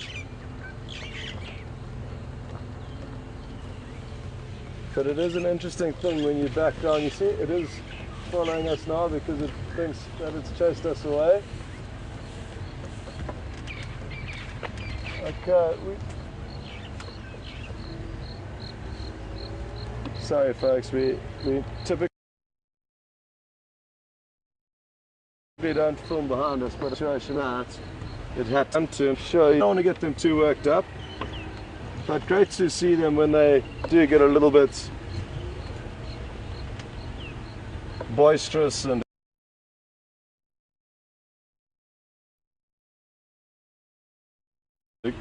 not aggressive, but playful, and do show what they're capable of.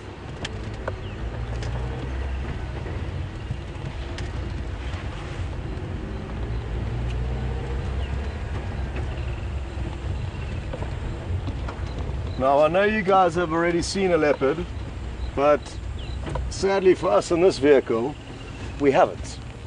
And we still want to see one. So as happy as we are for you that you did see one, we are still on the search for another one, hopefully. And it is that stage of the evening.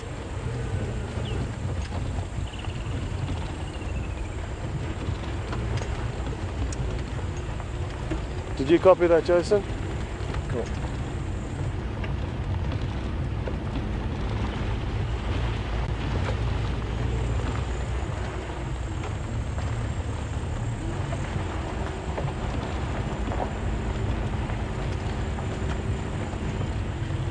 Okay, now I need to work out how these lights work. There you go, it's probably too bright and too early for the lights.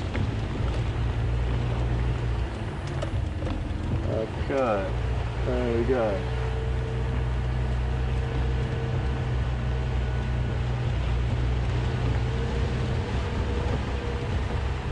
Do you want the side lights on as well? No? Okay.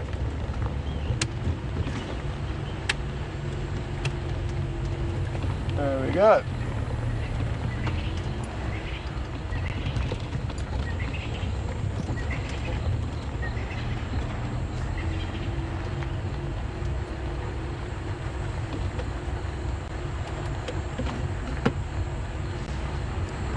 The guy again with that message, I'm hardly copying it.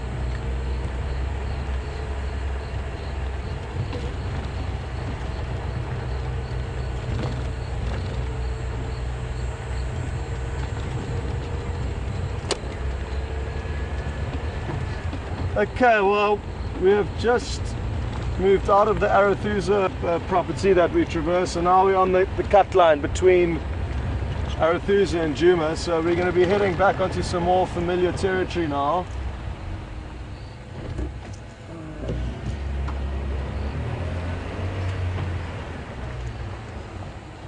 Okay, now what we have here, folks, is what is typically a very camouflaged animal, known for its camouflage, and we can see it in this bush ahead of us, just above my fingers.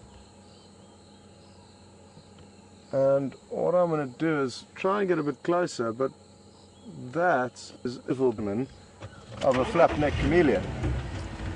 It's very big relative to how big they do get out here, so let's see if we can get a slightly better angle for you guys.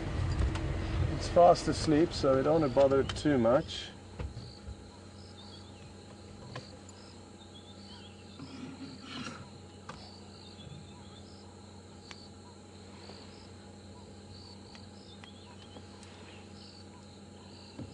Okay, sorry, just bear with me, I'm learning how these cameras operate with the lights. Why would you do that?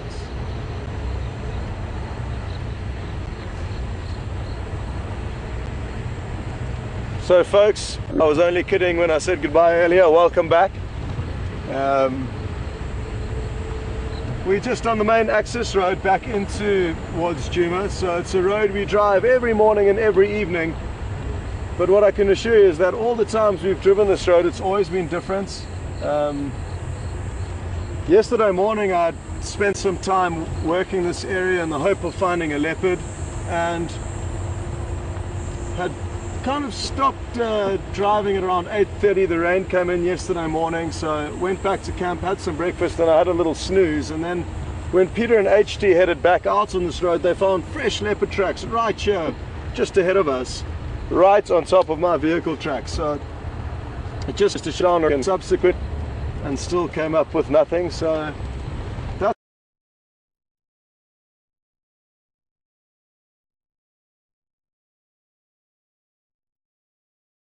what makes it so interesting out here, the fact that you could literally drive this road up and down for the whole game drive, and each journey would be different. So ideally we would never do that, drive up and down the same road, but it is an option. If you were forced to, it would be interesting to see all the different things you could see on the same road.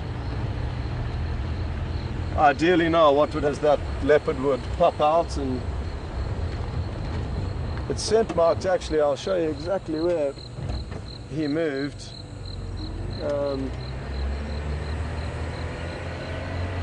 Just for interest's sakes, because he could well do it again. It's a male leopard as far as we could tell from its tracks, and this bush that we can see on the right hand side is he walked along and then scent marked on this quarry in the road. So now that we know this, for next time we find tracks in this area, we know that it could be, they often use the same bush for marking the territory to really establish that line or territory that other animals need to know about.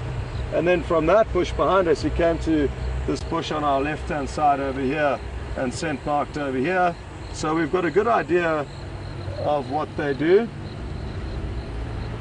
Okay folks, well, on that note, the leopard did slink off after it scent marked on that bush, and we're about to also have to slink off. So thanks again for joining us, and I'm really glad you got to see that leopard with Mark and the encounter with the elephant that we saw briefly now.